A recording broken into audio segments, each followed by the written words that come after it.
أعوذ بالله من الشيطان الرجيم بسم الله الرحمن الرحيم الحمد لله الذي إليه مسائر الخلق وأواقب الأمر نحمده على عظيم إحسانه ونير برهانه ونوام فضل امتنانه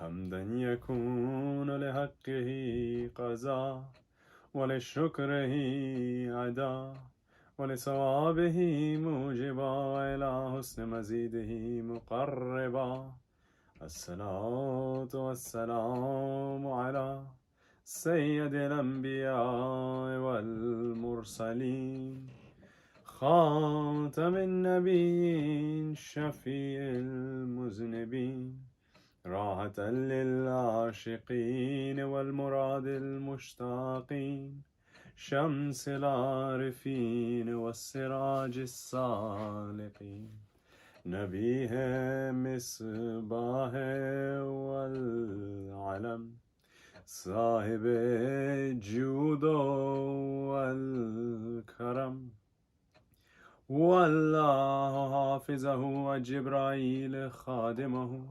والبراق مرقبه سدرة المنتهى مقامه كعب قوسين محبوب رب المشرقين والمغربين الحسن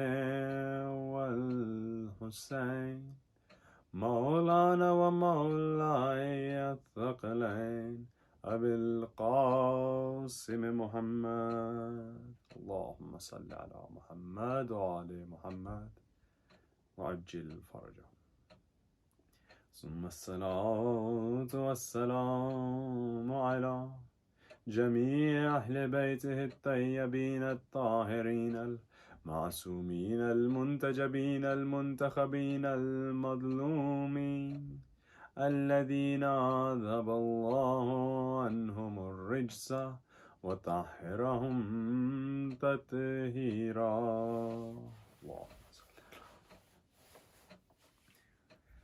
ولعنة الدائمة على أعدائهم منكر فضائلهم غاصب حقوقهم ومراتبهم ومنزلتهم ومقامهم من يومنا هذا إلى قيام يوم الدين أما بعد فقد قال الله الحكيم في قرآنه الكريم وهو أصدق القائلين قوله الحق بسم الله الرحمن الرحيم قل هو الله أحد صدق الله العلي العظيم. Now we're looking in this discussion at Aqidah and Amal. Over these next 9 nowadays, we're looking at our faiths and our beliefs and how they link in with our practices and our worships. What we do and why we do it, essentially. Now, the very core and basis of our religion is a concept that really and truly often a lot of us, we struggle to actually grasp. We struggle to explain.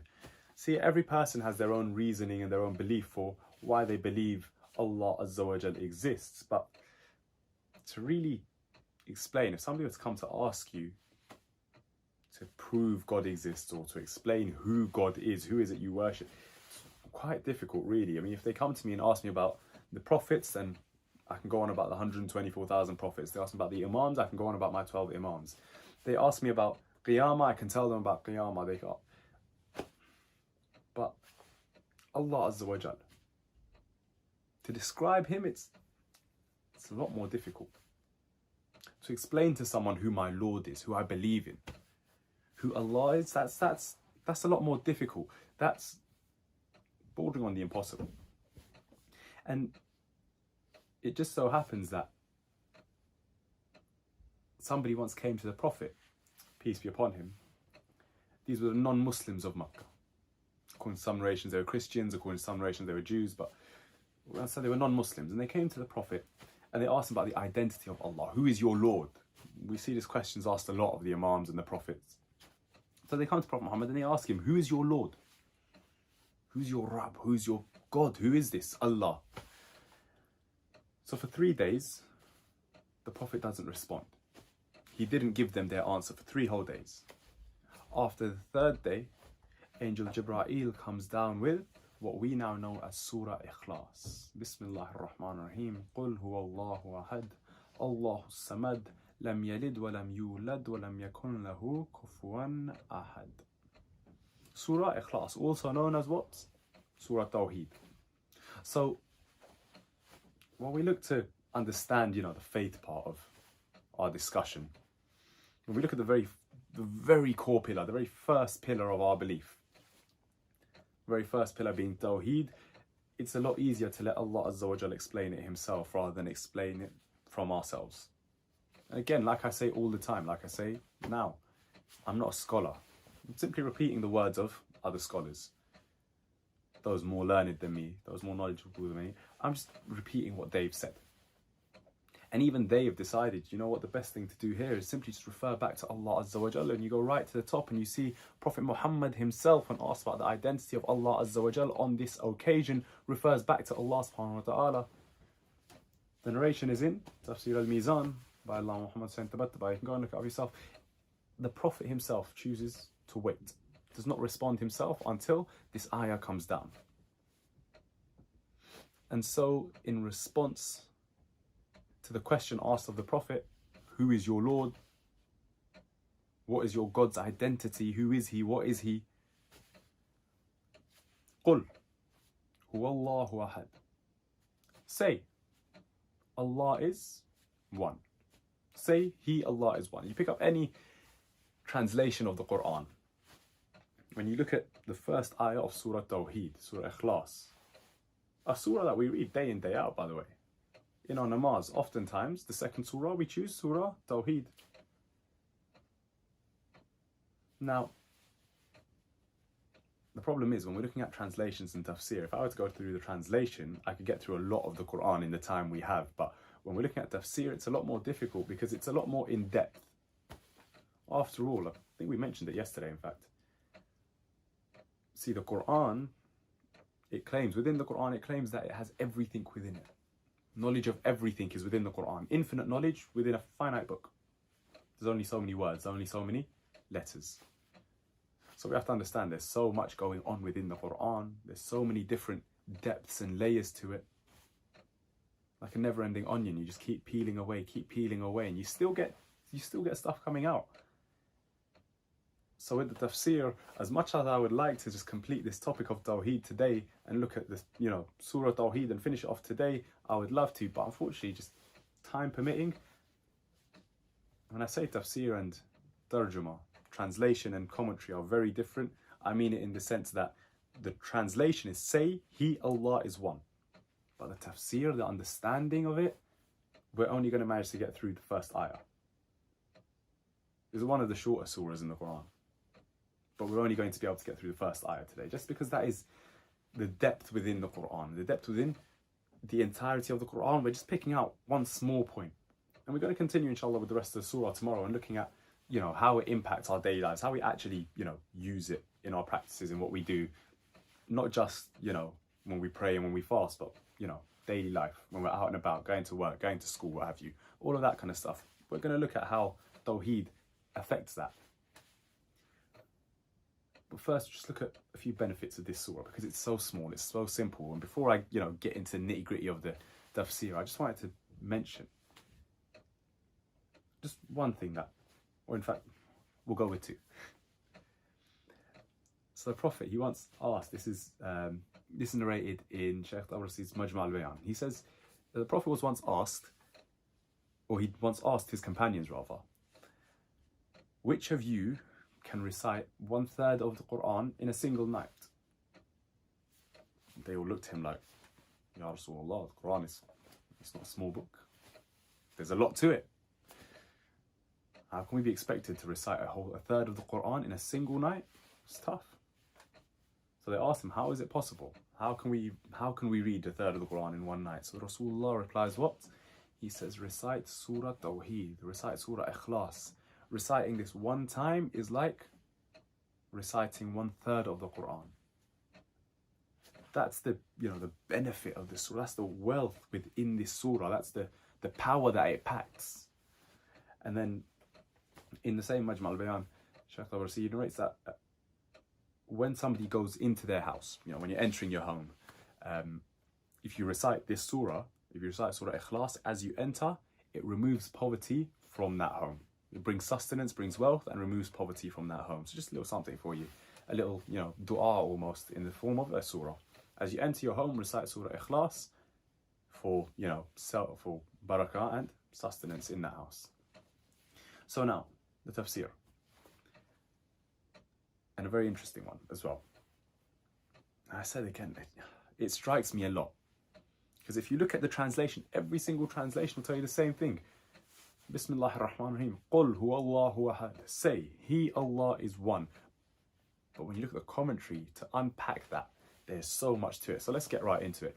Say, He, Allah, is one. That's the translation we're working with. Qul huwa Allahu ahad. We're going to look at the Arabic side of it as well as the English. We'll look at some of the differences that we see here. Qul, say. Now we have the word say, the word qul come up several times in the Quran. So friends, if you look at Surah Falak and Surah Nas, قُلْ أَعُوذُ بِرَبِّ النَّاسِ قُلْ أَعُوذُ بِرَبِّ الْفَلَكِ. In these two, when Allah Azza wa Jalla says qul, say, He's saying admit, submit to the fact that you need Allah's protection from the people, from whatever it may be. Here He's saying admit this, admit it to yourself, understand it for yourself, realize, submit to that fact that you need Allah Azza wa Jalla's protection. Excuse me. Here, however, قُلْ هُوَ اللَّهُ أَحَدٌ. Say Allah is one. Here, when we look at the context of the surah, what we understand is that because this surah came down as a what? As a response to those people who asked the Prophet the question of who is your Lord. So here when the Quran says qul, it means literally say, tell people, teach people, which gives us a little, a lesson for ourselves as well, that, and I say it again and again, everything has a tax. Whether it be your income tax, whether it be your road tax, whether it be your khums, whether it be your zakat, everything has a tax. Same with knowledge. You get knowledge, you share that knowledge. That's your tax on the knowledge. On things you learn, that's your tax. So Allah is saying here, qul, say, tell people, respond to them. How? Huwa Allahu ahad. He, Allah, is one. Say Allah is one, or He, Allah, is one. Now, this question of He, say He, Allah, is one, it's an odd one, because people do ask, is God male or a female? And if somebody were to call Allah Azza wa Jal by, she, it would be, astaghfirullah, wa na'udhu billah, how can you refer to Allah as she? See, that's when we tend to remember that Allah is neither male nor female. Why? Allah Azza wa Jal, He doesn't have a jism, He doesn't have a body, Allah Azza wa Jal, I mean, it's fairly, obvious logically why Allah Azza wa Jal cannot have a body. Why? If He has a body, if He has a jism, then He is physically limited to within that body. If He's limited to being within that body, then He's a limited being, and a limited being is no longer worthy of worship. A limited being is no longer worthy of, that level of grandeur and love. Not worthy of that level of servitude that we give to Allah Azza wa Jalla, and that's reserved only for Allah subhanahu wa ta'ala. That level of, worship and servitude, that's only for Allah subhanahu wa ta'ala. But He can't be limited, so He doesn't have a body. Now, if He doesn't have a body, then why do we say He? Qul huwa Allahu ahad. Say He, Allah, is one. He, brackets, Allah is one. Or He, Allah is one. However you want to put it when you translate it into English. The word He is there.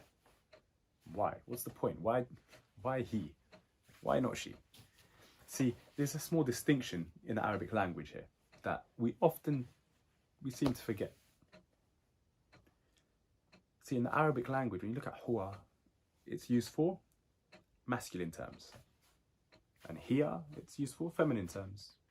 He, huwa, hiya, she. So, there it seems that Allah Azza wa Jalla is referring to himself as He. But the distinction we have to remember to make, and particularly pertains to the Arabic language, is that there's a difference between male and masculine. See, English, it's a simple language. It's not a difficult language at all. He here is referring to a masculine term, not a male figure. No. There's a difference between male and masculine and female and feminine. In Arabic, words are categorized into either masculine or feminine. So just in terms of, the grammar, Allah Azza wa Jal, He describes himself as He. Say He, Allah is one. But even then, when we look at huwa, it means He. But here, it's not just He. If we look at Bihar al-Anwar, we can see a description or a commentary or an understanding of huwa, and it comes from the Ahlul Bayt alayhim wassalam themselves. They tell us that this huwa, simple word, literally just means He. When you translate it into English, say He, Allah is one. He. But I've said He so many times, it sounds weird now. But look, huwa, we're told that it's made up of two letters, ha and waw. Now the ha, we're told that that has a meaning of its own and the waw has a meaning of its own. What is ha? Ha means a being that I can't give a fitting description of. I cannot give a description that will do that being justice. It's like, for instance, watching, I'm not comparing the two, it's just an example.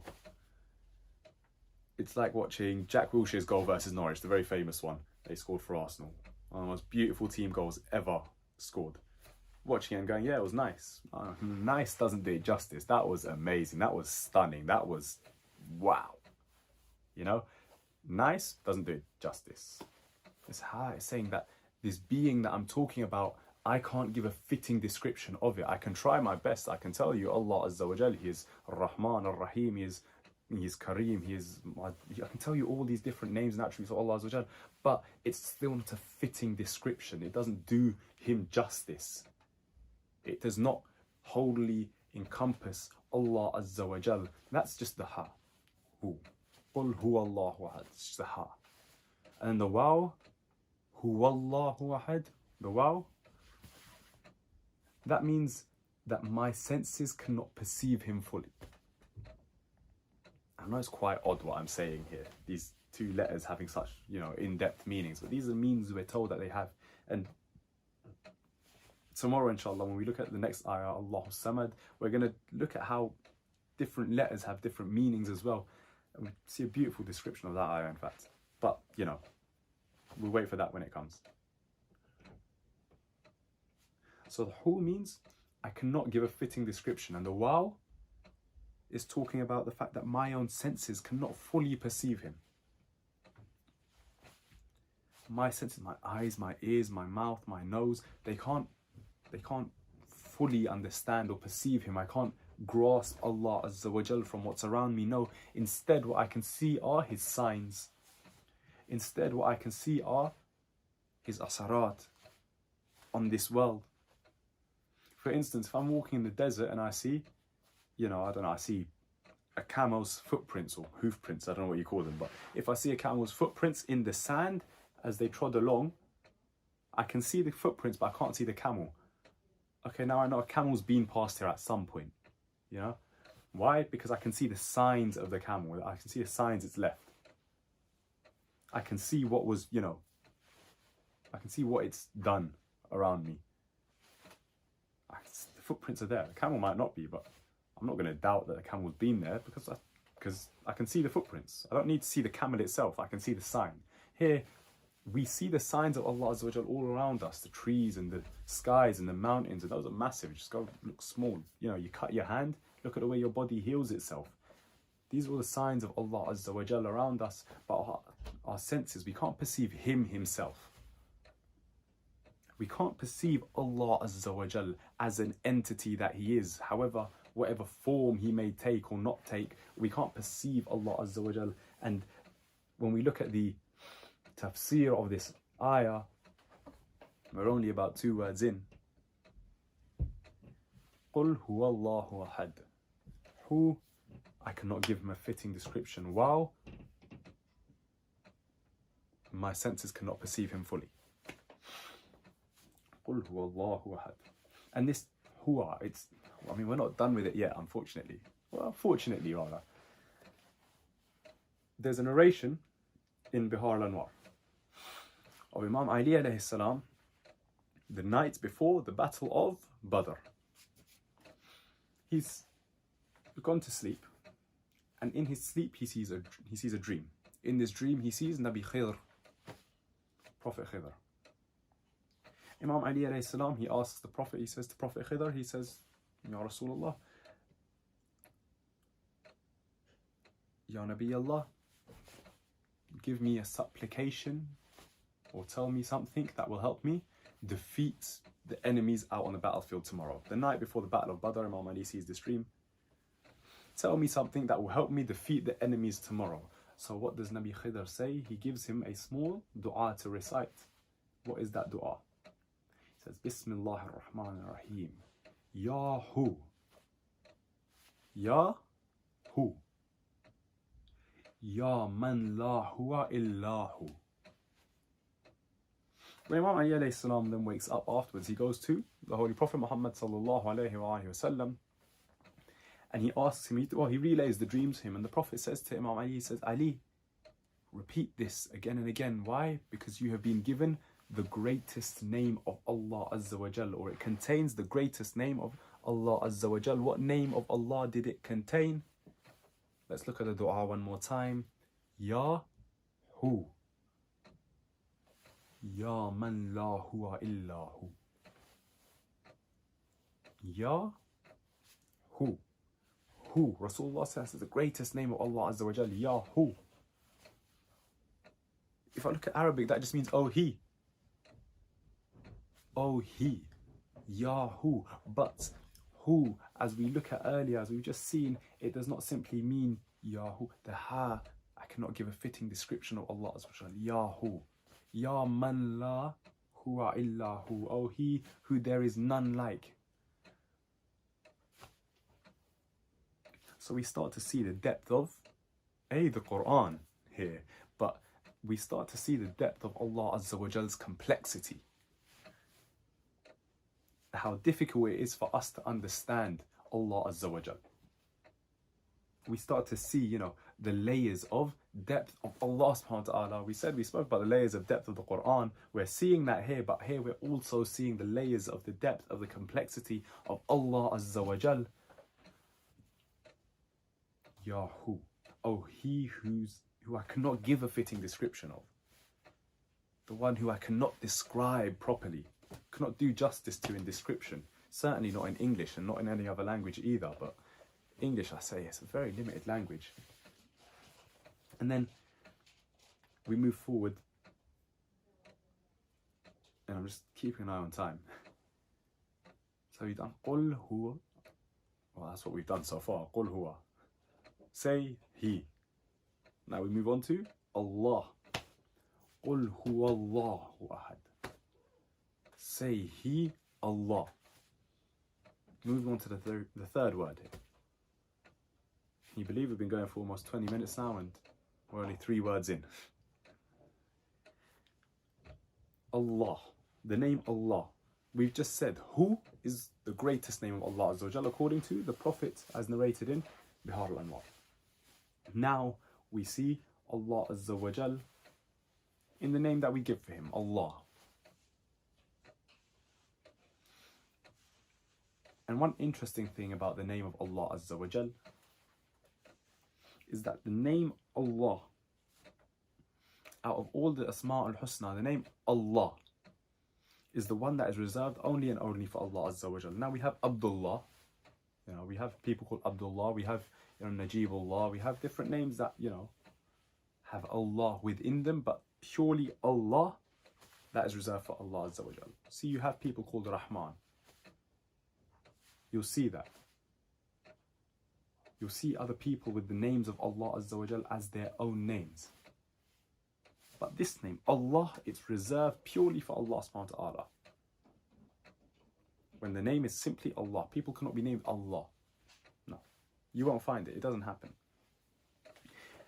And this name, Allah, I'm not going to spend too much time on it actually, because we've got more to look at as well. We've actually got to get to the Qul huwallahu ahad. Ahad is the main point here. That's what we're really looking at, the Tawheed, the Ahad. But just one more point, it's used almost 1,000 times in the Quran, more than any other name of Allah Azza wa Jal. The word Allah.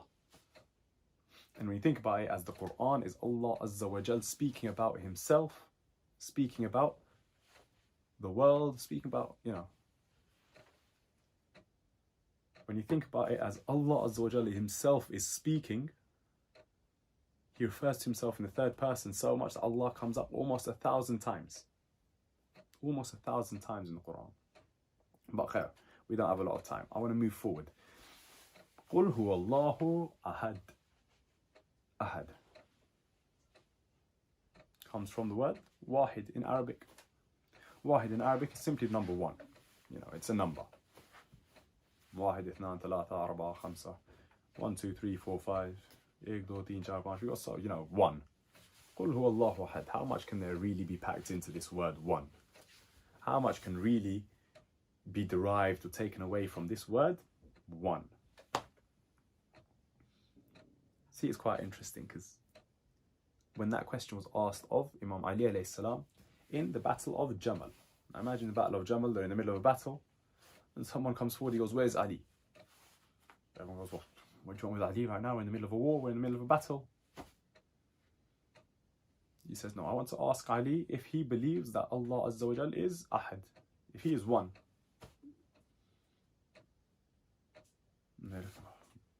Why ask this now? What's the point right now? Imam Ali hears him, he says to him, "Call this man over. This is the reason we're fighting this war. Do I believe in the oneness of Allah Azza wa Jal? Do I believe Allah is Ahad?" I'm just going to explain this and then we'll move on to Masa'ib. Qul huwallahu ahad. Ahad, that's what we're focusing on. Tawheed, our belief in the fact that Allah is one. He asks Imam Ali, do you believe Allah is Ahad? Do you believe he is one? Imam Ali alayhi salam, he then turns around and he says, look, do I believe Allah is one? Do I believe he is Ahad? There are 4 possible meanings of this word Ahad. I will explain to you which I believe, which I do not. He says there are 2 meanings of this word which are impossible. I do not believe them. There are 2 meanings of this word which are not only possible, but they are correct, and I do believe those. So we see just this simple word, Ahad. Qul huwallahu ahad. Ahad, one. All it means is the number one. Imam Ali alayhi salam says, look, there's 4 possible meanings of it. We're really starting to unpack the depth of the Quran. Qul huwa Allah ahad. 4 words in. Let's look at the 4th word, ahad. Imam Ali alayhi salam says, he says the first meaning of this word is the numerical value 1, the number 1. Say Allah is one. You know, you count him, there's one of him. He says, no, that's not correct. Ya Allah, Ya Ali, in fact here, how can you say this about Allah Azza wa Jal? That is incorrect, that there's only one of him? How can you say that's incorrect? Then that's no longer Tawheed. That's no longer monotheism. He explains, he says, no, look, if Allah Azza wa Jal is one, as in the number 1, then that number can be multiplied. If there is one of him, if that's what the Quran is saying, that there's one of him, then why can there not be 2? Why can there not be 3? Why can there not be 4? If he is, you know, if we can bring him down to numerical value, that there's one of him, then why couldn't there not be more than 1? It can be multiplied, it can be increased. I don't believe in that take. I don't take that version of Ahad. Ya Ali, then what version do you take? What's left of Tawheed and monotheism if you say that the meaning of Ahad is not the number 1? He says the second meaning is that it is one of many. You know, Wahid min al-nas, Ahad min al-nas. One of the people, one of the creators, one of the creation, one of many. So I don't believe that. Okay, right. That's more in line with what we think. He's not one of many. He's, you know, just him. But then Imam Ali said he's not the numerical value of one. That's not what this means. Then what is oneness if it is not, oneness? What is it? He then goes on, he says, look, those are the two that are incorrect. The two that are correct, the two that I believe in. He says the first is Allah Azza wa Jal is unique. There are none others like him. La ilaha illallah. There's nobody else like him. There's no other God but Allah. Ahad means unique. Singular in its way. There's no other one about him. There's no second version. There's no, 2.0. There's no similar version of him now. Allah Azza wa Jal is unique. It's like the difference between, for instance, a machine-made product and a handmade product. Which one's worth more? Handmade. Why? Because it's, it's unique. It's its own. The machine, it just makes them, just throws them out. That's why Primark stuff is cheaper than, I can't think of a brand that does handmade products, to be honest, but khair. Look, you've got this idea of Allah Azza wa Jal as one. Imam Ali's telling you, no, that's not it. You have to understand what that one is, unpack it. He's unique. There's nobody like him. There's nothing like him. He is alone in what he is because no one's on that level. No one's like him. And see, I'd love to put it into terms that we can understand, but we simply can't. Because if I try and explain it as, for instance, each snowflake is unique, well, I mean, there's still more snowflakes, but there's no more gods. There's only one God. If I say each fingerprint is different, yeah, but everyone has a fingerprint. There's loads of fingerprints. Allah Azza wa Jal is unique in that there are none others like him. Nothing else that even comes close to matching or resembling or embodying him. It's not possible. There are none others. And that's the third description, that he's unique. And the fourth one, and the last one that he accepts, so he accepts two. We said one, that he's unique, and this last one is that he is indivisible. Qul huwallahu ahad. He cannot be divided. Okay, we said if he's one, he can be multiplied. There can be more. If he's one, then there can be more of him. But look here, Imam Ali is saying he is indivisible. Now that's different. There's a change there. Why? Because now he cannot be split up into parts. And a lot of people do this. They split up the different parts of Allah Azza wa Jal. They split him up into, his essence and his attributes. You see that quite a lot, to be fair. People removing his attributes from him, making them like a separate part of him. No. Allah Azza wa Jal is indivisible. Everything is together. Everything is in one. Everything is uniform. It goes together. It works together. Qul huwallahu ahad. So when we look at this, say, first word, teach people, tell people around you. Huwa, I cannot give a fitting description of him, nor can my senses perceive him. Allah, one of the names of Allah Azza wa Jal, with which he refers to himself. Ahad, he is unique and indivisible. I'm not going to say he is one. Now see, this is the difference between translation and commentary. And I'm going to throw a little point in there. It's not too relevant to what we're saying, but just because we're on that little tangent, I'm going to, throw it in there. Look, it's so easy to look at a verse of the Quran and say, look, that means that. And then start spewing out your own fatwas, start spewing out, religious advice to people. You can't do that. I say it again and again, I'll say it now. I'm not a scholar. I don't give religious advice to people. And if they ask me for religious advice, I'll either refer them to a scholar or tell them something that a scholar has told me when I've asked them the same question. You can't simply say that because you have seen or read the translation of the Quran or the translation of a hadith that you understand that Quran or that hadith. And it's why we don't believe that the Quran on its own is enough to guide us. Why? Not because the Quran is lacking, but because we are. We lack the ability to understand. We need that guidance of the Ahlul Bayt alayhim wassalam, of those who Allah Azza wa Jalla has granted certain knowledges to, that they can help us to understand the things that we might not. That they can help us unpack these different layers and these different meanings that come out of all the same words. There's only so many words in the Quran. There's only 6,666 verses. There's only 114 surahs.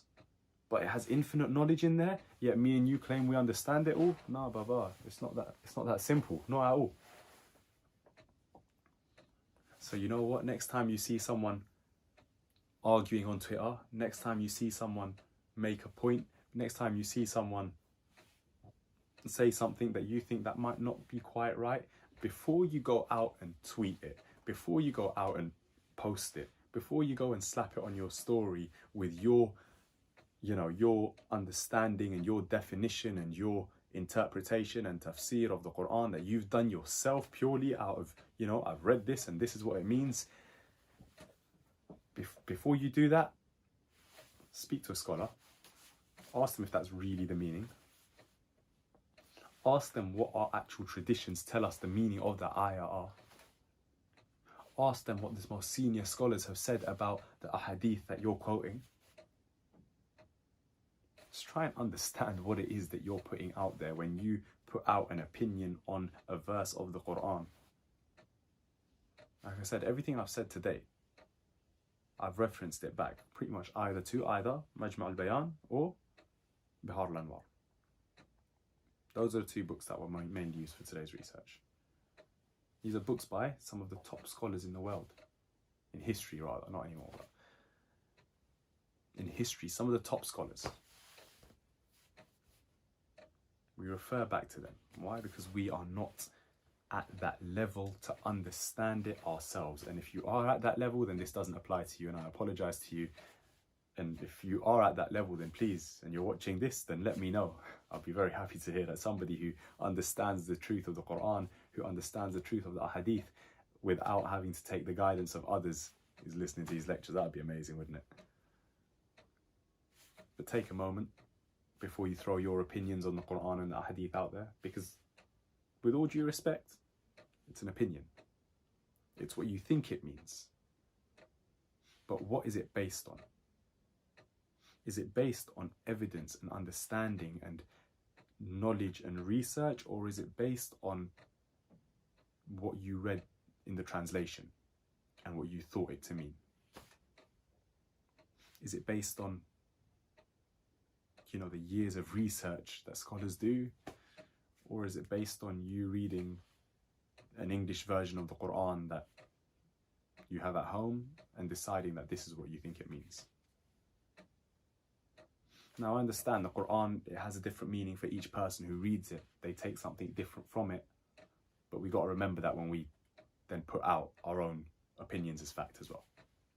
Just a little point, a little tangent to remember when we're looking at, you know, tafsir, because we look at the depth of the Quran. We went from say, He, Allah is one, to actually know, say means to teach. He does not mean he at all. In fact, it means, you know, something indescribable, imperceptible. We went from ahad means he is one to actually, no, it doesn't in fact mean he is one. It means he is, you know, unique and indivisible. There's depth to it, there's knowledge to it, there's hikmah in it. Allah Azza wa Jalla, He doesn't just say what He says because He wants to say it. No, everything He says, it has meaning, it has purpose. And the disparity between translation and commentary is massive. It's unbelievable. Which is why we do have to just, you know, take a moment just to be amazed by how much is in how little. I know Quran's not a small book. It's a massive text. But in that massive text, there are worlds of knowledge. And people have tried to unpack them. They have tried. It's not easy, but they've given it a good shot. Try and see what they've written. Try and see what they've wrote. There's amazing knowledge out there. Just have to find it. That's our job.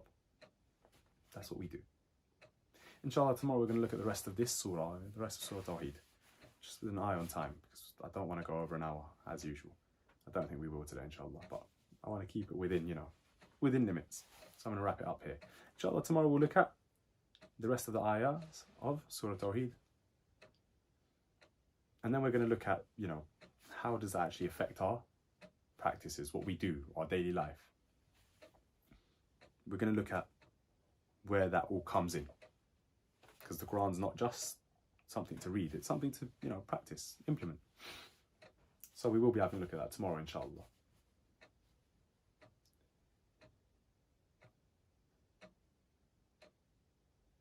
Now when we look at the Masa'ib of Karbala,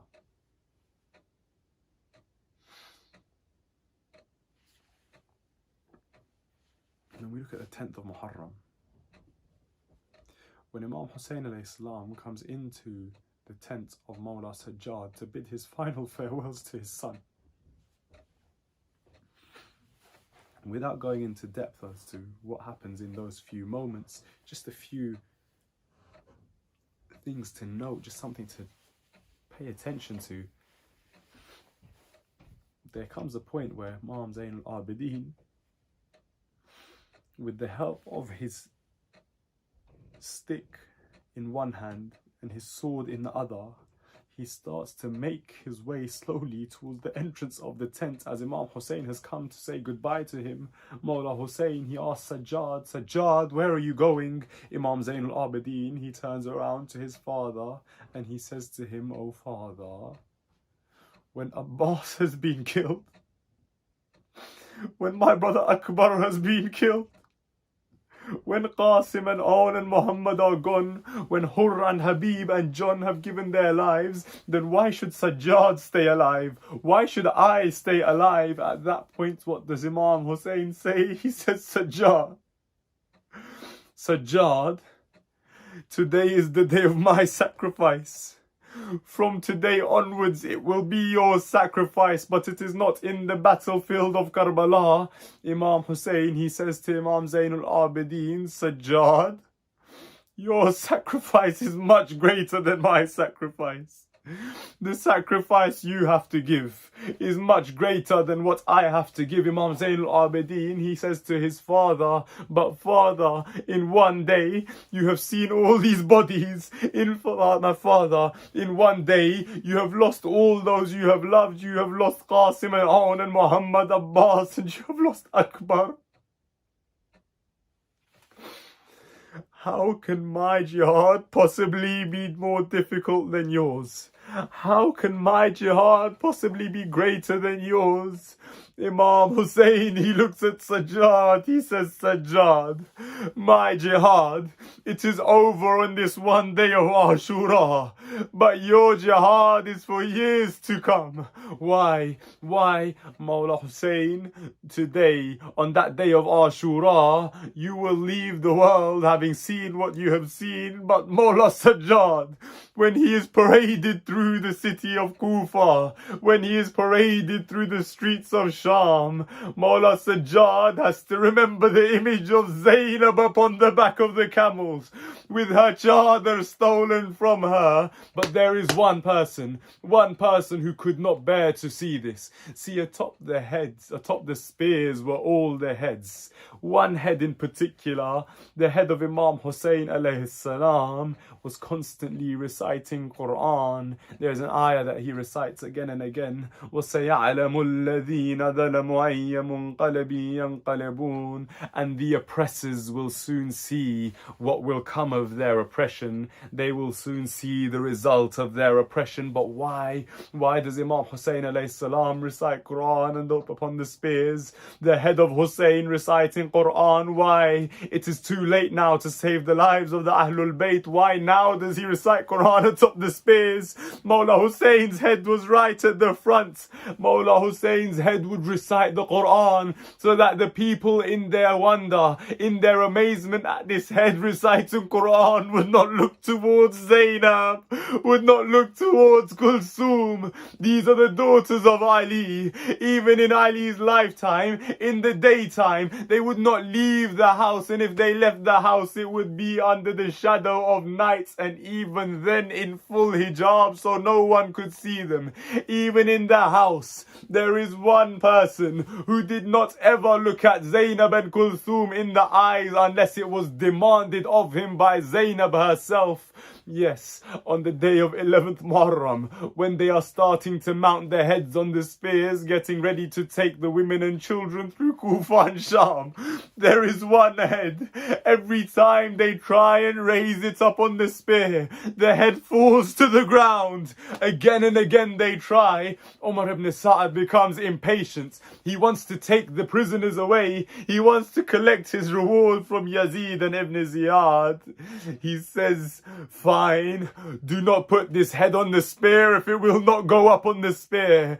Instead, what does he do? He takes it to Khuli. He says, Khuli, take this head, tie it to the neck of your horse with a rope. The head dangles down between the feet of Khuli's horse. As Khuli's horse speeds up along the way, the head is being kicked. As Khuli's horse lowers its head, the head is dragged along the floor. There comes a time when Mawla Sajjad returned to Medina. He was asked, whose head was it that was being kicked along the floor in Kufa and Sham? Mawla Sajjad begins to weep tears of blood. He says, it was my uncle Abul Fadl Abbas. He is asked, but Mawla, why would the head not go atop the spear? Mawla Sajjad begins to weep and wail. He says, the head of Abbas, even after death, could not bear the thought that even by accident his eyes should see Zainab without her hijab. ألا لعنة الله على قوم الظالمين فسيعلم الذين ظلموا أي منقلب ينقلبون.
حول ولا قوة إلا بالله العلي العظيم.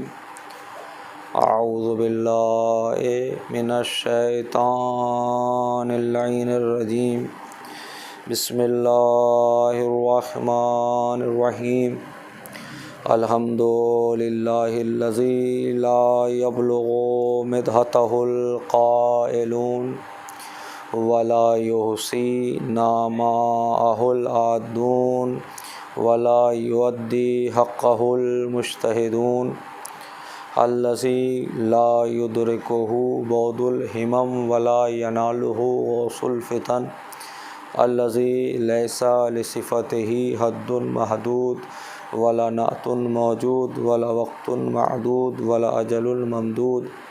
فطر الخلائق بقدرته ونشر الرياح برحمته ووطد بالصخور ميادان أرضه. هو الذي إله كل شيء وخالق كل شيء وصانع كل شيء وعالم بكل شيء. هو الحي الذي يحيي كل حي وحي الذي يميت كل حي وحي الذي قبل كل حي وحي الذي بعد كل حي وحي الذي ليس كمثله حي. والصلاة والسلام على رسول الثقلين محبوب رب المشرقين والمغربين جد الحسن والحسين مولانا ومقتدانا ابی القاسم محمد صلی اللہ علیہ وسلم. اما بعد فقط قال اللہ تعالی فی کتابہ الکریم وهو اصدق الصادقین وقولہ الحق. بسم اللہ الرحمن الرحیم. فاقم وجہک للدین حنیفا فطرۃ اللہ التی فطر الناس علیہا لا تبدیل لخلق اللہ ذالک دین القیم ولکن اکثر الناس لا یعلمون. عزیزان مظلوم سید الشہداء،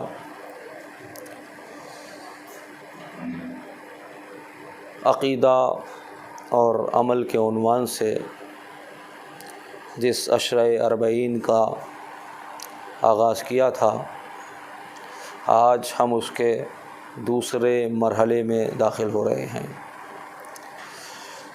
ظاہر سی بات ہے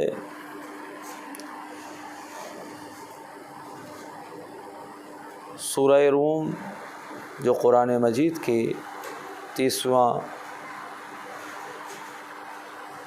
قرآن مجید کی سورہ روم کی 30ویں آیت کہ جس کو میں نے محور تکلم اور مرکز گفتگو قرار دیا ہے، قرآن مجید کی بڑی مشہور و معروف آیت کریمہ ہے جس میں پروردگار عالم دین اور فلسفہ دین پر گفتگو کر رہا ہے. میرا موضوع کیونکہ عقیدہ و عمل ہے تو میں چاہتا ہوں، کیونکہ عقیدہ اور عمل کے مجموعے کا نام دین ہے، تو میں چاہتا ہوں کہ اپنے محترم سننے والے میرے محترم سامعین اس چیز کی طرف متوجہ ہوں کہ عقیدہ اور عمل اصول اور فروع کے مجموعے کا نام دین ہے. تو ایک مختصراً ہم پہلے دین کو سمجھیں.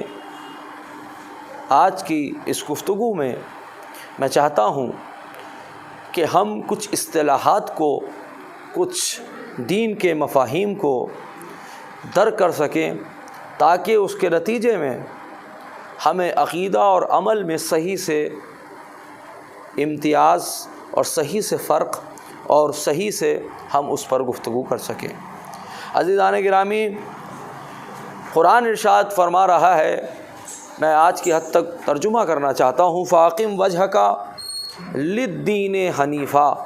پروردگار ارشاد فرما رہا ہے، فاقم وجہک، اے میرے حبیب ان سے کہہ دو فاقم وجہک کہ اپنی چہرے کو، اپنے رخ حیات کو، اپنی زندگی کو للدین حنیفہ کہ دین حنیف کی طرف موڑ دو. کون سا دین؟ کہ جو حنیف دین ہیں، جو سیدھا دین ہیں، جو مستقیم دین ہیں. فاقم وجہک للدین حنیفہ، اپنی رخ حیات کو، اپنی طرز زندگی کو، اپنی زیست کو، اپنی لائف کو جو ہے وہ دین حنیف کی طرف موڑ دو. فطرت اللہ التی فطر الناس علیہا، اس لیے کہ یہ جو ہمارا دین ہے، یہ جو مجموعہ ہے عقیدہ اور عمل کا، یہ جو ہمارا دین ہے، یہ دین وہ ہے کہ جس پر پروردگار عالم نے تمام عالم انسانیت کو خلق فرمایا. یعنی یہی دین ہے کہ جس پر اللہ نے پوری انسانیت کو خلق فرمایا. پھر اس کے بعد پروردگار فرماتا ہے لا تبدیل لخلق اللہ، اور یاد رکھو کہ اللہ کی خلقت میں، اللہ کی مخلوق میں، اللہ کی مصنوع میں، اللہ کی بنائی ہوئی چیزوں میں، اللہ کی صنعت میں کسی طریقے کا کوئی جو ہے وہ تغییر نہیں ہے، کوئی تبدیلی نہیں ہے، کوئی چینجنگ نہیں ہے.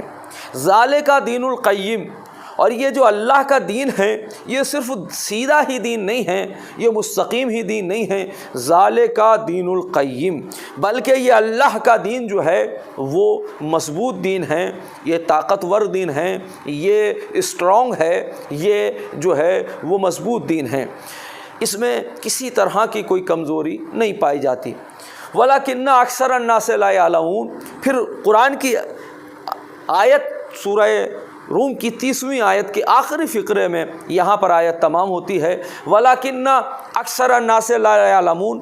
لیکن اب ہم کیا کریں کہ لوگوں کی اکثریت اس بات سے جو ہے وہ غافل ہے، لوگوں کی اکثریت جو ہے اس بات کو نہیں جانتی کہ ہمارا دین جو ہے وہ حنیف بھی ہے اور ہمارا دین قیم بھی ہے، اور ہم نے تمام عالم انسانیت کو اسی دین پر اتارا. تمام یعنی ہم نے اس دین کو فطرت انسانی کے اندر رکھ دیا. بہت توجہ کیجیے گا. تو عزیزان گرامی، میں چند اصطلاحات آپ کی خدمت میں بیان کر رہا ہوں تاکہ یہ اندازہ ہو، تاکہ یہ پتہ چلے کہ اگر دین یہ ہے تو ہم عزیزان گرامی، کیونکہ میرا موضوع عقیدہ اور عمل ہے، اور عقیدہ اور عمل کے مجموعے کا نام دین ہے.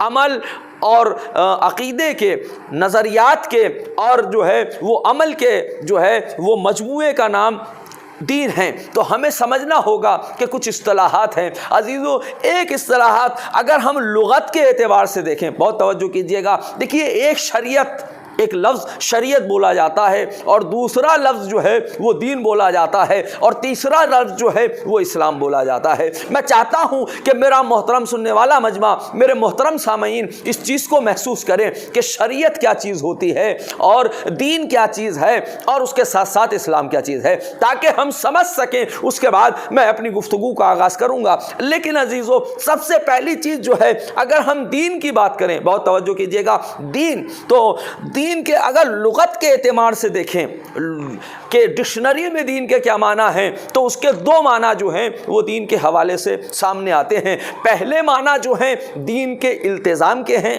یعنی کسی شے پر ملتزم ہو جانا، کسی شے کا پابند ہو جانا، اور دوسرا معنی جو ہیں وہ دین کے جزا کے معنی ہیں. تو اسی لیے رسول کی حدیث ہے کما تدینو تدان، جیسا تم ملتزم ہوگے، جیسا برتاؤ کرو گے، جیسے پابند ہوگے، ویسے ہی جزا پاؤ گے. تو پہلا لفظ جو ہے وہ التزام کے معنی میں ہے، اور دوسرا لفظ جو ہے وہ جزا کے معنی میں ہے. تو اگر لغت کے اعتبار سے دیکھیں تو دین کے جو معنی ہیں، دین کے جو لفظ کے ڈکشنری معنی ہوتے ہیں وہ جزا کے اور ملتزم ہونے کے ہوتے ہیں. لیکن اگر اصطلاحی اعتبار سے دیکھیں، دین کی اصطلاح میں دین کو سمجھے، قرآن کی اصطلاح میں اگر قرآن کو سمجھیں، اور علم کلام میں علماء کلام نے کیا دین کی تعریف کی ہے، تو ظاہر ہے بہت مختلف علماء نے مختلف انداز سے اس کی تعریف کی ہے. اور اگر ہم قرآن کے اعتبار سے دیکھیں، بہت توجہ کیجیے گا، اگر یہ تمہیدی منزل ہے، میں چاہتا ہوں کہ بہت تیزی کے ساتھ اس تمہیدی منزل سے میں اپنے محترم سننے والوں کو گزار سکوں. تو عزیزو، دین جو ہے اگر ہم عقائد کی روشنی میں دیکھیں تو اس کی مختلف مختلف تعریفیں ہیں، اور جب ہم قرآن کی طرف جاتے ہیں تو ظاہر ہے کہ دین کے مختلف معنی قرآن نے بھی نقل کیے ہیں، لیکن عام طور سے جو دین کا معنی اور حقیقی معنی جو استعمال ہوتے ہیں وہ یہ ہے کہ دین نام ہے مجموعے کا، کچھ قوانین کا، کچھ احکام کا مجموعے کا نام جو ہے وہ دین ہے، یعنی عقیدہ اور عمل کا نام دین ہے، یعنی اصول اور فروع کے مجموعے کا نام دین ہے۔ تو اگر یہ دین ہے تو اللہ نے ظاہر ہے متعدد جو ہے وہ ادیان نہیں بھیجے۔ آپ پورے قرآن کو دیکھ ڈالیے، کہیں قرآن میں لفظ ادیان کا استعمال نہیں ہوا۔ قرآن میں متعدد جگہ پر لفظ دین کا استعمال تو ہوا ہے، لیکن کہیں بھی آپ کو ادیان کا جو ہے وہ لفظ نہیں ملے گا۔ دین کا پلورل جو ہے، دین کی جمع جو ہے وہ ادیان ہے، تو لیکن قرآن نے جو ہے وہ کہیں بھی لفظ ادیان کا استعمال نہیں کیا۔ کیوں؟ اس لیے کہ اللہ کا دین ایک ہے، اللہ نے دین ایک کو بھیجا ہے، صرف ایک دین ہے۔ اب آپ کہیں گے کہ اگر دین یہ ہے تو ظاہر ہے آدم کا کون سا دین تھا، نوح کا کون سا دین تھا، ابراہیم کا کون سا دین تھا، عیسیٰ کا کون سا دین تھا، موسیٰ کا کون سا دین تھا؟ تو بس یاد رکھیے کہ دین آدم سے لے کر خاتم تک ایک ہے۔ بہت توجہ کیجئے گا، دین آدم سے لے کر خاتم تک وہ ایک ہے، جس کا نام، اس دین کا نام جو ہے وہ اسلام رکھا گیا۔ تو آدم سے لے کر خاتم تک جتنے بھی انبیاء آئے وہ دین اسلام پر آئے۔ دین کا سلسلہ صرف مرسل اعظم سے شروع نہیں ہوتا، بلکہ دین کا سلسلہ جو ہے وہ جناب آدم سے شروع ہوتا ہے۔ خدا کی قسم، اللہ نے بشر کو بعد میں پیدا کیا، بشر کو بعد میں پیدا کیا، ابو البشر کو پہلے پیدا کر دیا، ہدایت پانے والوں کو بعد میں پیدا کیا، ہدایت لینے والوں کو پہلے، دینے والوں کو پہلے پیدا کر دیا۔ خدا کی قسم، اللہ نے انسانوں کو دین پر عمل کرنے کے لیے اگر انسان کو پہلے پیدا کیا تو اس کے ساتھ ساتھ جو ہے اللہ نے دین کو بھیجا تاکہ دین کی روشنی میں انسان اپنی زندگی کو گزار سکے۔ لیکن ہاں، یہ دین جو ابتدائی امر سے چلا ہے تو ظاہر ہے یہ شریعتیں مختلف ہوتی رہیں، شریعتیں بدلتی رہیں، یعنی کچھ احکام وہ ہیں، کیونکہ دین کا استعمال جو ہے جیسے قرآن نے کہا یتفقہوا فی الدین، تاکہ وہ دین میں تفقہ کریں، تو دین میں فکر کرنے کا مراد یہ ہے، چاہے وہ عقائد کا مسئلہ ہو، چاہے وہ اخلاقیات کا مسئلہ ہو، چاہے وہ احکام کا مسئلہ ہو، چاہے وہ عمل کا مسئلہ ہو، تو جتنے بھی مسائل ہیں وہ دین کے اندر جو ہیں وہ جمع ہو جاتے ہیں۔ لیکن جب شریعت کا مسئلہ آتا ہے تو شریعت کے لیے دو چیزیں اساسی ہیں، بہت توجہ کیجئے گا۔ ایک وہ احکام شریعت میں آتے ہیں جن کا تعلق عمل سے ہوتا ہے، عقیدے سے نہیں۔ شریعت میں تعلق عقیدے سے ہوتا ہے، عقیدے سے نہیں ہوتا بلکہ عمل سے ہوتا ہے۔ کیوں؟ اس لیے کہ شریعتیں بدلتی ہیں، عقیدہ بدلتا نہیں ہے۔ ایسا نہیں ہے کہ جناب آدم کے یہاں جو ہے توحید کا تذکرہ تھا، عدل کا تذکرہ تھا، نبوت و امامت و قیامت کا تذکرہ تھا، جناب ابراہیم کے یہاں نہیں تھا۔ نہیں، ایسا نہیں ہے، بلکہ عقائد میں چینجنگ نہیں ہوتی، عقائد میں کوئی تبدیلیاں نہیں ہوتی، عقائد جو ہیں نظریات میں، کانسیپٹس میں کسی طریقے کی کوئی تبدیلی نہیں ہوتی۔ تو آدم سے لے کر جو یہ سلسلہ چلا ہے، دین ایک رہا، دین اسلام کی شکل میں دین ایک رہا، لیکن شریعت بدلتی رہی۔ اب جب شریعت بدلتی رہی یعنی کچھ احکام جو عملی جنبے رکھتے تھے، جن کا تعلق عمل سے تھا، وہ زمانے کے اور حالات کے ساتھ ساتھ بدلتے رہے۔ میں جملوں کو پلٹ کر یہ کہہ سکتا ہوں کہ دین ایک تھا، نصاب چینج ہوتا رہا۔ جس طریقے سے ایک اسٹوڈنٹ ہوتا ہے کہ جیسے جیسے اسٹوڈنٹ ایک پہلے کلاس میں ہوتا ہے تو نصاب سلیبس کتاب کا اور ہوتا ہے، دوسرے کلاس میں آیا کہ ذہن پختہ ہوا تو نصاب بدل گیا، تیسرے میں آیا ذہن پختہ ہوا، نصاب بدل گیا۔ اب جیسے جیسے یہ کلاسز، جیسے جیسے اس کا لیول بڑھتا جا رہا ہے، ذہن بچے کا، جیسے جیسے بچے کا ذہن، بچے کی فکر جو ہے وہ تطور کر رہی ہے، ترقی کر رہی ہے، پختہ ہو رہی ہے، ڈیولپ ہو رہی ہے، ویسے ویسے جو ہے اس کا سلیبس چینج ہو رہا ہے۔ بس اسی طرح امت مسلمہ، امت یہ تمام عالم انسانیت، جب اللہ نے اس انسانیت کو پیدا کیا تو سب سے پہلے آدم کو اتارا، آدم کو اتارنے کے بعد ان کو کچھ نصاب دیا، شریعت دی۔ دین وہی تھا جو اسلام تھا، لیکن شریعتیں تبدیل ہوتی رہیں۔ تو اس کا مطلب یہ ہے کہ شریعت کے لیے دو چیزیں اساسی ہیں، ایک اعمال کا مسئلہ ہے، یعنی شریعت کہتے ہی اس کو ہیں جس میں چند اعمال ہوں اور وہ لائق تغیر اور لائق تبدیل ہو سکیں، یعنی ان میں چینج ہو سکیں۔ لیکن دین میں جو عقائد کا معاملہ ہے وہ ظاہر ہے آدم سے لے کر خاتم تک ان میں کوئی چینجنگ نہیں ہے، وہ سب وہی ہیں عزیزو۔ عام احکام بدل سکتے ہیں، تکلیفیں بدل سکتی ہیں، لیکن جو ہے کیونکہ زمانے کے اور ذہن انسانی کے اعتبار سے جیسے بچے کا ذہن ڈیولپ ہوتا ہے، ترقی کرتا ہے تو نصاب بدل جاتا ہے، اسی طرح جیسے جیسے انسانیت آگے بڑھتی گئی پروردگار نے جو ہے وہ انسانیت کے دریچوں کو کھولنا، جیسے جیسے ذہن انسانی کے دریچے کھلتے رہے ویسے ویسے شریعت جو ہے وہ آگے بڑھتی رہی۔ جب شریعت آگے بڑھتی رہی دین کی شکل میں شریعتیں بدلتی رہیں۔ اب ظاہر ہے جو آدم کی شریعت تھی وہ نوح کی شریعت نہ رہی، جو نوح کی تھی وہ ابراہیم کی، جو موسیٰ و عیسیٰ کی تھی جو ابراہیم کی تھی وہ موسیٰ کی نہیں، جو موسیٰ کی تھی وہ عیسیٰ کی نہیں، تو شریعتیں بدلتی رہیں۔ لیکن میرے عزیزو یہ شریعت بدلتی رہی ہیں مگر دین وہی رہا، دین اسلام رہا۔ یہی وجہ ہے کہ آدم سے لے کر خاتم تک دین ایک رہا، لیکن جب دین کے مکمل ہونے کا مسئلہ آیا، بہت توجہ کیجئے گا، ابھی تک شریعتیں بدل رہی تھی، دین کے سانچے میں، دین کے ڈھانچے میں ایک شریعتیں تبدیل ہوتی رہی، لیکن ابھی دین مکمل نہیں ہوا تھا۔ یہی دین جو آدم سے چلتا ہوا نوح و ابراہیم و عیسیٰ و موسیٰ اور ابراہیم جہاں تک کہ ختم مرتبت تک آیا، اور جب یہ آیا تو یہ دین مکمل نہ ہوا۔ مکمل ہوا تو کب ہوا کہ جب علی کو غدیر میں رسول نے اپنے دوش پر اٹھایا تو ایک مرتبہ آواز آئی، جیسے ہاتھوں پر اٹھایا، من کنت مولا ہو فہذا علی مولا، تو قرآن کی آیت نازل ہوئی، الیوم اکملت لکم دینکم واتممت علیکم نعمتی۔ آج وہ دین جو آدم سے چل رہا تھا وہ ولایت علی کے سلسلے پر آنے کے بعد تمام ہو گیا۔ تو عزیزان گرامی یہ دین ہے۔ تو چلیے ہم قرآن کے اصطلاحات کی طرف چلتے ہیں۔ میرا محترم سننے والا مجمع اگر اس تمہید کو سمجھ گیا ہے تو میں گفتگو کو آگے بڑھا رہا ہوں۔ چلیے ہم دیکھتے ہیں کہ آخر دین کیا ہے، قرآن سے پوچھتے ہیں، اس لیے کہ مجالس میں نے جیسے کل عرض کیا تھا ہماری مجالس علمی ہونا چاہیے، اور علمی کیسی ہوں گی کہ جب ہم قرآن سے جو ہے وہ سمجھ سکیں، فرامین اہل بیت علیہم الصلاۃ والسلام سے جو ہے چیزوں کو سمجھ سکیں۔ تو چلیے ہم دیکھتے ہیں کہ قرآن کی روشنی میں اصطلاحات قرآنی دین کے سلسلے سے کیا کہتی ہیں۔ ہم آج کی حد تک میں چاہوں گا میرا محترم سننے والا مجمع دین کی اصطلاحات کو سمجھے کہ قرآن نے کیسے دین کی معرفت کرائی ہے۔ ارشاد ہو رہا ہے، دیکھیے سورہ روم کی 30ویں آیت کو میں نے آپ کے سامنے تلاوت کیا، بہت توجہ کیجئے گا۔ کیا ارشاد ہوا؟ هو الذی، کیا پروردگار نے ارشاد فرمایا؟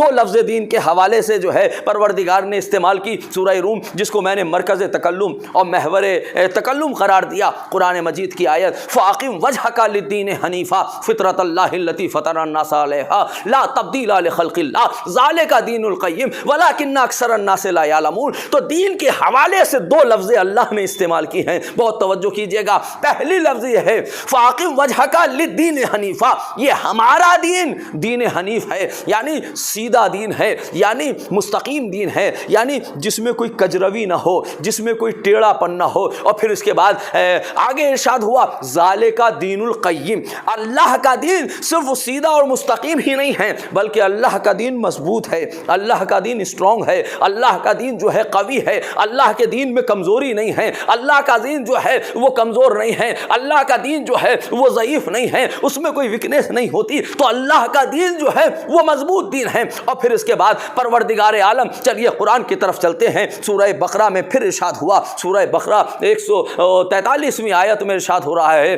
بسم اللہ الرحمن الرحیم ان اللہ اصطفى لکم الدین فلا تموتن الا وانتم مسلمون۔ کیا فرمایا؟ ان اللہ اصطفى لکم الدین، بے شک اللہ کا دین دین مصطفیٰ ہے۔ بہت توجہ کیجئے گا، ان اللہ اصطفى لکم الدین، اللہ کا دین دین مصطفیٰ ہے، یعنی جس کو اللہ نے پسند کیا ہو، جس کو اللہ نے چن لیا ہو، جس کو اللہ جو ہے وہ پسند کرتا ہو، تو اللہ کا دین دین مصطفیٰ ہے۔ تو لہٰذا تین لفظیں ہو گئیں، اللہ کا دین دین حنیف ہے، اللہ کا دین دین قیم ہے، اللہ کا دین دین جو ہے وہ مصطفیٰ ہے۔ پھر اس کے بعد سورہ نور کی 55ویں آیت میں ارشاد ہوا بسم اللہ الرحمن الرحیم وعد اللہ الذین آمنوا منکم وعملوا الصالحات لا یستخلفنہم کما استخلفن الذین من قبلہم ولا یمکنن دینہم الذی ارتضی لہم۔ اللہ کا دین دین مرتضی ہے، وَلَا يُمَكِّنَنَّ لَهُمْ دِينَهُمُ الَّذِي ارْتَضَىٰ لَهُمْ، اللہ کا دین دین مرتضیٰ ہے، یعنی جس سے اللہ راضی ہو گیا ہو، جو اللہ کو جس سے اللہ راضی ہو گیا ہو، اللہ کا دین دین مرتضیٰ ہے۔ اور پھر عزیزو چار لفظیں ہو گئیں، اللہ کا دین دین حنیف ہے، اللہ کا دین دین قیم ہے، اللہ کا دین دین مصطفیٰ ہے، اللہ کا دین دین مرتضیٰ ہے۔ اور پھر اس کے بعد قرآن میں ایک جگہ نہیں 3 جگہ ارشاد ہوتا ہے، سورہ توبہ، سورہ فتح اور دوسرے سورہ میں ارشاد ہوا بسم اللہ الرحمن الرحیم هو الذی ارسل رسولہ بالہدی ودین الحق لیظہرہ علی الدین کلہ، اللہ کا دین دین حق ہے۔ بھائی عزیز و توجہ کیجیے گا، خدا کی قسم اللہ کا دین دین حق ہے۔ کہیں دین حق وہ ہے، یہ اللہ کا دین دین حق ہے جہاں باطل کا کوئی گزر نہیں ہے، جہاں باطل کا کوئی گزر نہیں ہے، یہ اللہ کا دین دین حق ہے۔ اور پھر اس کے بعد پروردگار سورہ زمر میں ارشاد فرماتا ہے بسم اللہ الرحمن الرحیم الا وللہ الدین الخالص، آگاہ ہو جاؤ اللہ کا دین دین خالص ہے، جس میں کوئی ملاوٹ نہیں ہے، یہ پیور دین ہے، یہ جس میں کوئی آمیزش نہیں ہے، جس میں کوئی مکسنگ نہیں ہے، بلکہ یہ خالص دین ہے، بلکہ یہ اس کے اندر کسی طریقے کی کوئی آمیزش نہیں ہے۔ تو اللہ کا دین میں کوئی کسی طرح کی ملاوٹ نہیں ہے، تو اللہ کا دین دین خالص ہے۔ اور پھر اس کے بعد پروردگار سورہ نحل میں ارشاد فرماتا ہے اللہ بسم اللہ الرحمن الرحیم وَلَهُ مَا فِي السَّمَاوَاتِ وَالْأَرْضِ وَلَهُ مَا فِي السَّمَاوَاتِ وَمَا فِي الْأَرْضِ وَلِلَّهِ دِينُ وَاسِبًا، اللہ کا دین واسب ہے۔ واسب یعنی جو کنٹینیوس ہو، واسب جو چلنے والا ہو، واسب جو منقطع ہونے والا نہ ہو، واسب جو کٹنے والا نہ ہو، واسب جو رکنے والا نہ ہو، واسب کہ جو ہمیشہ چلنے والا ہو، جو باقی رہنے والا ہو، جو ختم ہونے والا نہ ہو، اس کو دین واسب کہا جاتا ہے۔ تو پروردگار نے قرآن مجید میں دین کا جب تعارف کرایا، خدا کی قسم توجہ کیجیے گا، جس مرحلہ فکر پہ میں اپنے محترم سننے والوں کو لانا چاہتا ہوں وہ مرحلہ فکر آ گیا ہے عزیزو، عجیب مرحلہ ہے۔ قرآن جو ہے وہ مسلسل لفظوں پہ لفظ استعمال کر رہا ہے۔ قرآن نے لفظ استعمال کی، اللہ کا دین دین حنیف ہے، یعنی سیدھا دین ہے، جس میں کوئی کجروی نہیں ہے، جس میں کوئی کجی نہیں ہے، جس میں کوئی ٹیڑھا پن نہیں ہے، بلکہ وہ سیدھا دین ہے، مستقیم دین ہے۔ اللہ کا دین جو ہے وہ دین قیم ہے، یعنی مضبوط دین ہے۔ اللہ کا دین جو ہے وہ دین مصطفیٰ ہے، جس کو اللہ نے پسند کیا۔ اللہ کا دین جو ہے وہ دین مرتضیٰ ہے، جس سے اللہ راضی ہو گیا۔ اللہ کا دین دین حق ہے، جہاں باطل کا کوئی گزر نہیں ہے۔ اللہ کا دین جو ہے وہ دین خالص ہے، جس میں کوئی ملاوٹ نہیں ہے۔ اللہ کا دین دین واسب ہے، جو رکنے والا نہیں ہے، جو ختم ہونے والا نہیں ہے، بلکہ وہ چلنے والا ہے۔ تو میں ہاتھ جوڑ کر عرض کروں پروردگار یہ دین کے ساتھ لفظیں کیوں استعمال کر رہا ہے، آخر کیوں؟ اور عزیزو صرف یہ نہیں، چلیے میں ایک آخری آیت اور پیش کرتا ہوں آپ کی خدمت میں۔ 7 لفظ دین کے حوالے سے آپ کے حوالے کر دی ہیں، اور وہ سورہ جو بڑا مشہور و معروف سورہ ہے، میرے ہر محترم سننے والے کے ذہن میں محفوظ ہوگا۔ اذا جاء نصر اللہ والفتح ورأیت الناس یدخلون فی دین اللہ، یہ اللہ کا دین ہے، یہ کسی ایسے ویسے کا دین نہیں ہے، یہ اللہ کا دین ہے۔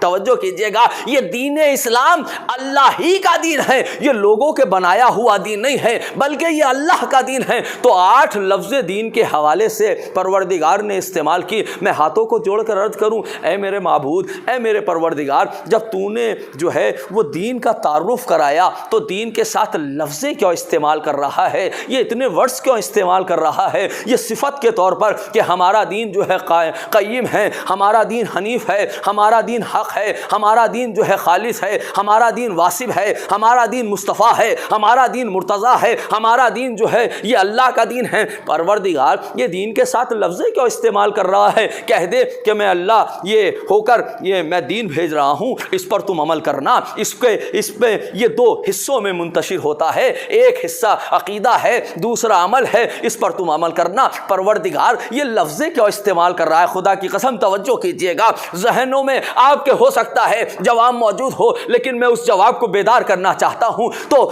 آخر پروردگار یہ لفظیں کیوں استعمال کر رہا ہے؟ چلیے قرآن سے پوچھتے ہیں۔ تو قرآن میں سورہ سب کے آپ کے ذہن میں سب کو حافظ ہیں، سب جانتے ہیں سورے کو، لیکن میں صرف ابتدا اور آخر کی آیت پڑھ کر شاہد مثال کر کر درمیانی آیتوں کو چھوڑ رہا ہوں۔ پروردگار یہ دین کے ساتھ لفظ اس لیے استعمال کر رہا ہے کہ قرآن نے آواز دی، قل یا ایھا الکافرون، توجہ کیجئے گا، قل یا ایھا الکافرون، میرے حبیب ان کافروں سے کہہ دو، درمیانی میں نے آیتوں کو چھوڑ دیا، لکم دینکم ولی دین، ہمارا دین ہم کو مبارک ہو، تمہارا دین تم کو مبارک ہو۔ یعنی اس کا مطلب یہ ہے کہ قرآن کی روشنی میں کافر بھی ایک اپنا دین رکھتا ہے۔ اس کا مطلب یہ ہے کہ اب اگر کوئی آئے اور اپنے دیندار ہونے کا دعویٰ کرے تو گھبرانے کی ضرورت نہیں ہے، بلکہ یہ دیکھنے کی ضرورت ہے کہ یہ دین رسول پر ہے یا دین ابو لہب پر ہے۔ عزیزو، اسی وجہ سے جناب علامہ اقبال کا مصرع، کٹا حسین کا سر نعرہ تکبیر کے ساتھ، تو یہ جو فقرہ ہے، یہ جو مصرع ہے، یہ نعرہ یہ حسین جو وارث دین ہے اس کا سر بھی کٹ رہا ہے اور تکبیر بھی بلند ہو رہی ہے۔ یہ کون سا دین ہے؟ یہ دین وہ ہے جو دین ابو لہب ہے، کیونکہ اس لیے کہ لفظ دین کا اطلاق قرآن کی روشنی میں دونوں ہوتا ہے، اس لیے کہ دنیا کا کوئی ایسا انسان نہیں ہے جو دین پر عمل نہ کرے۔ یہ الگ بات ہے کہ وہ دین حق ہے یا دین باطل ہے، اس لیے کہ یہ ممکن نہیں ہے کہ زندگی میں کوئی انسان ایسا ہو کہ جس کے ذہن میں کچھ آئیڈیاز نہ ہوں، کوئی کانسیپٹس نہ ہو، کوئی نظریات نہ ہو، کوئی فکر نہ ہو، کوئی عقیدہ نہ ہو، اور اس کے ساتھ ساتھ دنیا میں کوئی ایسا انسان نہیں ہے جو کوئی عمل نہ کرتا ہو، جو کوئی ایکٹیویٹیز نہ کرتا ہو، جو کوئی موومنٹ نہ کرتا ہو، جو کوئی حرکات و سکنات اس کی زندگی میں نہ ہو۔ تو انسان زندگی میں ان دو چیزوں سے خالی نہیں ہوتا، سوچنے کی بھی صلاحیت ہوتی ہے، عمل کرنے کی بھی صلاحیت ہوتی ہے۔ سوچنے اور سمجھنے کا نام جو ہے عقیدہ ہے اور عمل کرنے کا نام عمل ہے، لیکن عزیزو یہ ضروری ہے اس بات کو سوچنا، کہ یہ سمجھنا، یہ جاننا کہ ایک دین وہ ہے جو عقیدہ اور عمل کے مجموعے کا نام دین ہے، ایک دین وہ ہے جو دین حق ہے، ایک دین وہ ہے جو دین باطل ہے، ایک دین وہ ہے جو دین رسول ہے، ایک دین وہ ہے جو دین ابو لہب ہے۔ تو لہٰذا کوئی اپنے دیندار ہونے کا دعویٰ کرے تو یہ سمجھنے کی ضرورت ہے، یہ جاننے کی ضرورت ہے۔ آج جو اس پوری دنیا میں جو ہے وہ عجب حالات نظر آ رہے ہیں، نام اسلام کا بدنام کیا جا رہا ہے۔ لفظ اسلام وہ اسلام کہ جس کے معنی ہی سلم کے ہیں، جس کے معنی ہی جو ہے وہ امن کے ہیں، لیکن جب تصور اسلام دنیا کرتی ہے تو دہشت گرد بتاتی ہے، مسلمان خوف زدہ ہوتا ہے کہ آخر اسلام دہشت گرد ہے۔ خدا کی قسم اگر اسلام دہشت گرد ہوتا تو قرآن کبھی آواز نہ دیتا، من قتل نفسا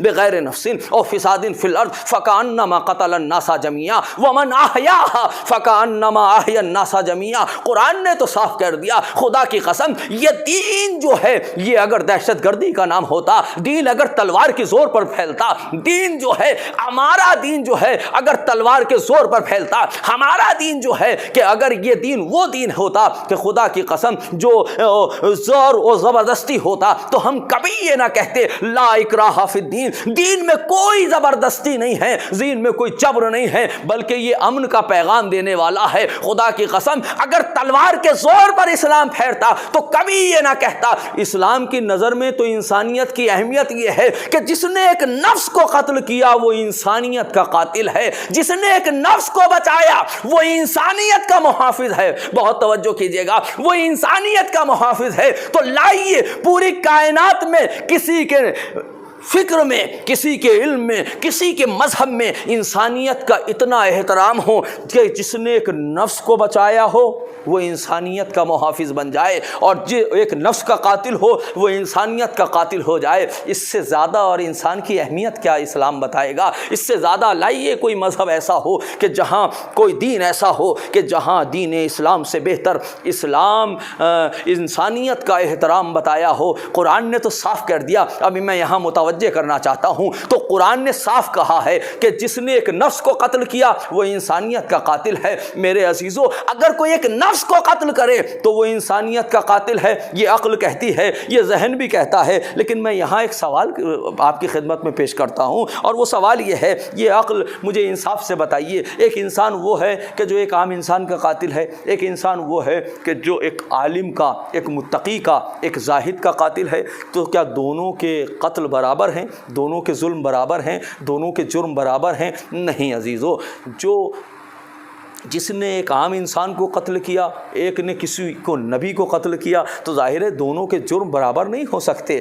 تو یہاں سے ایک عقل یہ کہتی ہے کہ جتنا جتنا مظلوم کا مرتبہ، مقتول کا مرتبہ بلند ہوتا جائے گا، ویسے ویسے قاتل کے جرم میں اضافہ ہوگا۔ تو قرآن نے کہا کہ من قتل نفسا، جس نے ایک نفس کو قتل کیا، کانما قتل الناس جمیعا، اس نے انسانیت کو قتل کیا۔ تو اگر قرآن یہ کہتا ہے کہ ایک نفس کا قاتل انسانیت کا قاتل ہے، اور عقل یہ کہتی ہے جیسے جیسے مقتول کا مرتبہ بلند ہوگا ویسے ویسے قاتل کے جرم میں اضافہ ہوتا جائے گا، تو مجھے بتائیے وہ یزید کہ جو اس کا قاتل ہو، کہ جس کو معین الدین چشتی نے کہا شاست حسین، بادشاہ حسین، دی اس حسین، دی پناہ اس حسین، حسین شاہ ہیں، حسین بادشاہ ہیں، حسین دین ہیں، حسین صرف دین نہیں ہے بلکہ حسین بقائے لا الہ ہیں، حسین جو ہے وہ دین کی پناہ ہیں۔ تو جو دین کا قاتل ہو، اگر ایک نفس کا قاتل انسانیت کا قاتل ہے تو وہ یزید،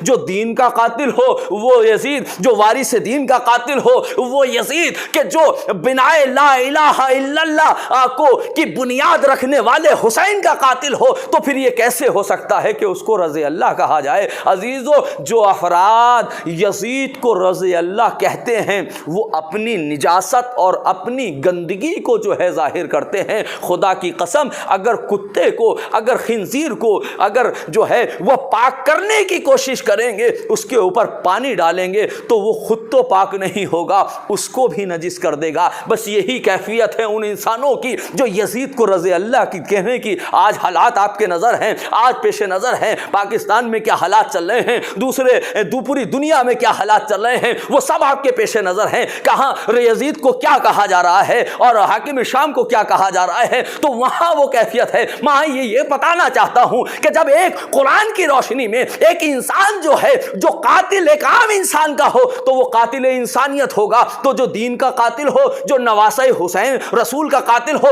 جس کے لیے حسین آواز دے رہے ہیں حسین منی وانا من الحسین، حسین مجھ سے ہے اور میں حسین سے ہوں، تو جو وارث دین اور دین کا قاتل ہو، جو نواسہ رسول کا قاتل ہو، وہ رضی اللہ نہیں ہوتا۔ اگر اس کو پاک کرنا چاہو گے تو تم خود نجس ہو سکتے ہو، اس میں طہارت نہیں آ سکتی، اس لیے کہ وہ عین نجیس ہے، وہ خود پلیت ہے، لہذا تم کو بھی پلیت کر دے گا۔ عزیزو، لہذا قرآن کی دوسرا رخ ومن احیاها فکانما احیا الناس جميعا، جس نے ایک نفس کو بچایا اس نے انسانیت کو بچا لیا۔ تو لہذا اگر کوئی ایک نفس کا محافظ ہے، فرض کیجئے کوئی انسان ڈوب رہا ہے، ڈوبتے ہوئے انسان کو اگر دوسرے انسان نے اس کو بچا لیا تو قرآن کہتا ہے کانما احیا الناس جميعا، وہ ایسا ہے کہ جیسے اس نے پوری انسانیت کو جو ہے بچا لیا۔ تو یہاں پر پھر وہی سوال کرتا ہوں، میزان عقل میں یہ بات آپ بتائیے اور اس کو رکھ کر مجھے یہ فیصلہ کیجئے۔ ایک وہ انسان ہے جس نے ایک عام انسان کو بچایا، ایک وہ انسان ہے جس نے ایک نبی کی محافظت کی، ایک نبی کو بچایا، تو کیا دونوں بنانے والے، دونوں بچانے والے برابر ہو سکتے ہیں؟ نہیں۔ تو جیسے جیسے جس کو بچایا جا رہا ہے، عقل کہتی ہے جیسے جیسے اس کا مرتبہ بلند ہوگا ویسے ویسے محافظ کے اجر میں، اس کے ثواب میں اضافہ ہوتا چلا جائے گا۔ تو قرآن نے کیا کہا؟ فمن احیاها، جس نے ایک نفس کو بچایا اس نے انسانیت کو بچایا۔ میں کہوں گا اگر کوئی عام انسان کو بچائے تو وہ محافظ انسانیت ہے، تو وہ علی جس نے بستر رسالت پر سوچ کر سونے کے بعد شب ہجرت خود رسول کے نفس کو بچایا ہو، اور اگر اس سونے کے بدلے میں پروردگار اپنی رضا کا سودا کر دے تو یہ مقام تعجب نہیں ہے، اس لیے کہ اگر کوئی ایک نفس کو بچائے تو وہ محافظ انسانیت ہے۔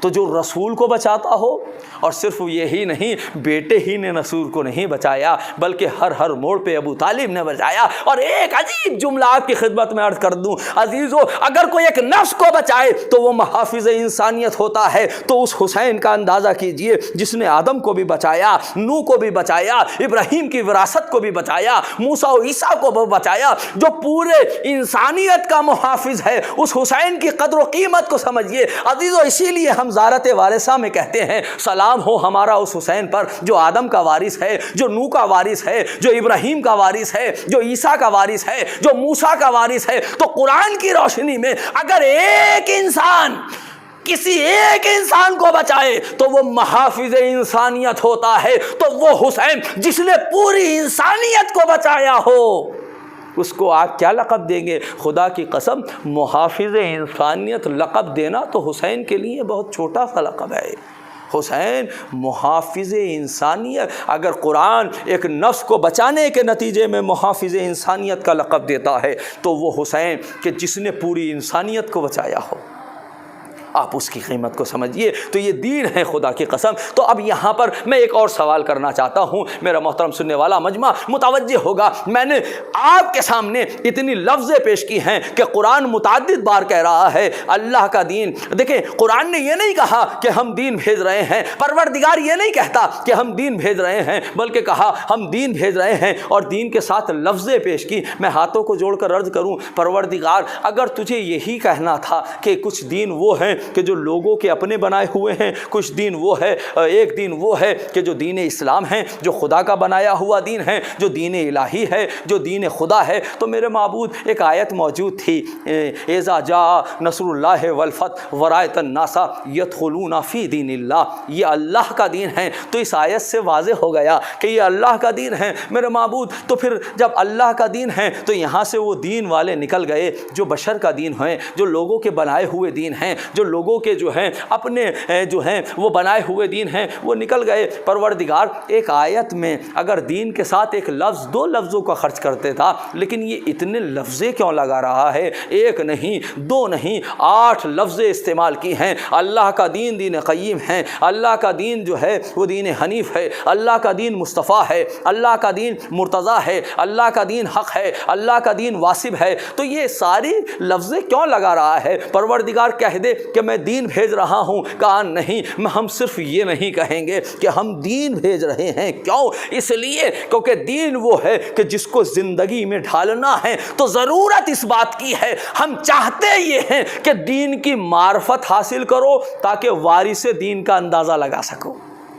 عزیزو توجہ کیجئے گا، بس یہ آخری مرحلے ہیں جہاں میں اپنے محترم سننے والوں کو لے کے آیا ہوں، اور یہ وہ مرحلہ فکر ہے جہاں پر مرحلہ فکر معین ہے۔ میں اپنے محترم سننے والوں کو چاہتا ہوں کہ اس مرحلے پر خصوصی توجہ کیجئے گا عزیزان گرامی۔ لہذا اللہ دین کے ساتھ لفظ اس لیے استعمال کر رہا ہے تاکہ جب دین کو پہچانو گے، جب دین کی معرفت حاصل کرو گے تو تمہیں وارث دین کا اندازہ ہو جائے گا۔ میں نے کہا پروردگار وہ کیسے؟ کہا دیکھو اگر تم پہچانو گے کہ اللہ کا دین جو ہے وہ دین حنیف ہے، سیدھا دین ہے، اللہ کا دین مستقیم دین ہے، اللہ کے دین میں کوئی ٹیڑھا نہیں ہے، اللہ کا دین میں کوئی کجروی نہیں ہے، اللہ کے دین میں کوئی کجی نہیں ہے، اللہ کا دین سیدھا دین ہے، اللہ کا دین حنیف دین ہے، تو یہ ذہن میں سوال آئے گا جب اللہ کا دین سیدھا ہے تو پھر جو وارث دین ہوگا وہ بھی صراط مستقیم کا مصداق ہوگا، وہ بھی ایسا ہوگا کہ کسی طریقے سے کوئی کجروی نہ ہوگی، وہ یہ نہیں کہے گا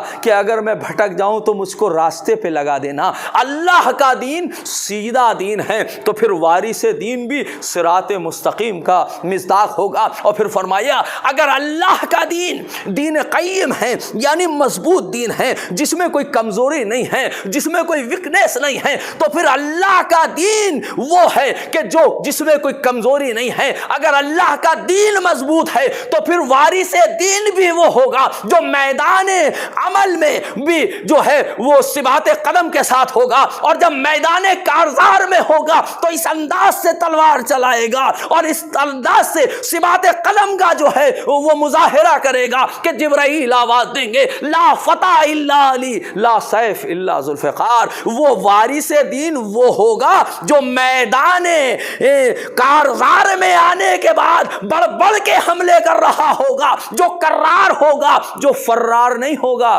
وہ نہیں ہوگا جو پہاڑوں پہ چڑھ جاتے ہوں۔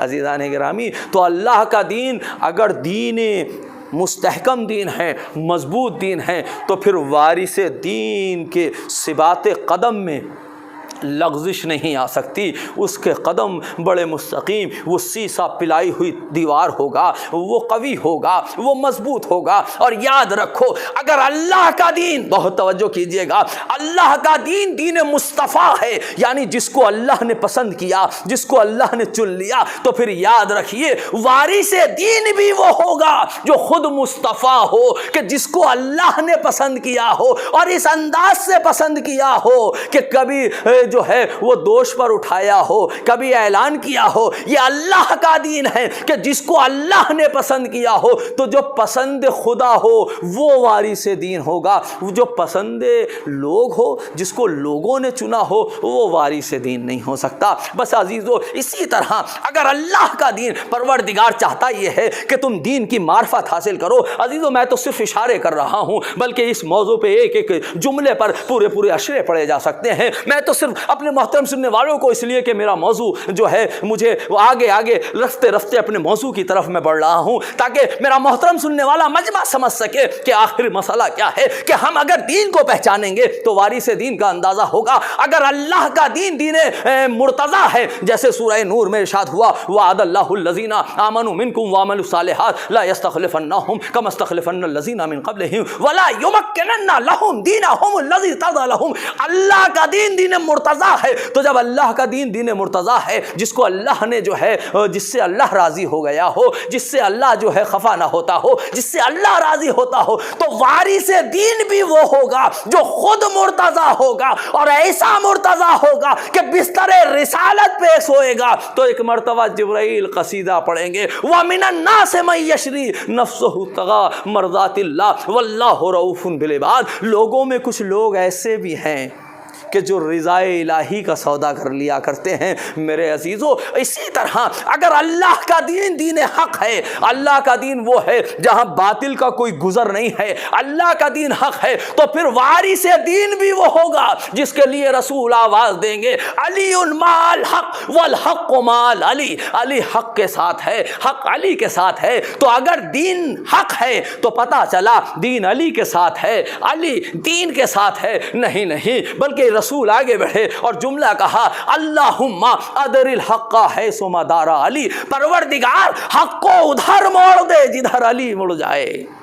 تو اس کا مطلب یہ ہے کہ وارث دین وہ ہوگا کہ جو حق کا وارث ہو۔ اور پھر قرآن نے عجیب جملہ کہا، وہ ایک عجیب جملہ ہے وَلِلْعَلَا بِلِلَّهِ دین الخالص۔ سورہ زمر کہا اللہ کا دین جو ہے وہ دین خالص ہے، جس میں کسی طرح کی کوئی ملاوٹ نہیں ہے، جو پیور دین ہے، جو صاف دین ہے، جس میں کوئی آموزش نہیں ہے۔ تو اگر اللہ کا دین جو ہے جس میں کوئی ملاوٹ نہیں ہے، جس میں کوئی مکسنگ نہیں ہے، تو پھر وارث دین بھی وہ ہونا چاہیے جس کے نہ عقیدے میں ملاوٹ ہو، نہ حسب و نسب میں اس کے کوئی ملاوٹ ہو، بلکہ اس کا حسب و نسب بھی جو ہے وہ خالص ہونا چاہیے۔ اور پھر آخری جملہ، اور میرے محترم سننے والا مجمع اس کو محسوس کرے گا، عزیزو، اللہ کا دین جو ہے وہ دین واصب ہے۔ واصب یعنی چلنے والا، واصب یعنی کنٹینیوس، واصب یعنی مستمر، واصب یعنی رکنے والا نہ ہو، واصب یعنی منقطع ہونے والا نہ ہو، جو چلنے والا ہو، جو باقی رہنے والا ہو، جو قائم ہو۔ تو اگر وارث دین جو ہے وہ دین قائم ہے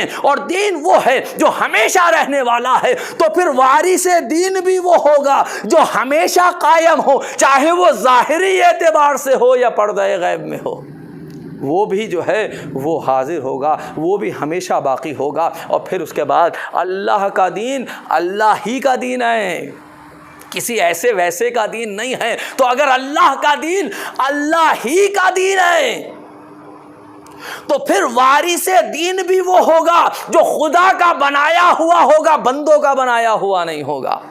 یہی وجہ ہے کہ جو رسول نے آواز دی انی تارکم فیکم الثقلین، میں تمہارے درمیان دو گرا قدر چیزیں چھوڑے جا رہا ہوں، ایک قرآن، دوسرے اہل بیت ہیں، یاد رکھو میں چھوڑ کر جا رہا ہوں۔ رسول نے یہ نہیں کہا کہ جاعل میں بنا کر جا رہا ہوں، رسول خود بتانا چاہتے ہیں کہ جب مجھ کو یہ اتھارٹی نہیں ہے، جب مجھ کو یہ حق نہیں ہے کہ میں اپنی طرف سے جو ہے وہ امام کو معین کروں، میں اپنی طرف سے وارث کتاب، میں اپنی طرف سے وارث دین کو معین کروں، تو پھر امت کو کس نے حق دیا کہ وہ اپنی طرف سے جو ہے وہ دین کو معین، وارث دین کو معین کرے، جانشین رسول کو جو ہے وہ اپنی طرف سے معین کرے؟ تو عزیزان گرامی، اللہ کا دین پروردگار متعدد بار جو ہے وہ دین کے سلسلے سے اسی لیے تعارف کرا رہا ہے تاکہ تم اگر دین کو سمجھ سکو گے تو وارث دین کا تمہیں اندازہ ہوگا، اور تم دین کو سمجھ سکو گے تو پھر آپ کا عقیدہ بھی درست ہوگا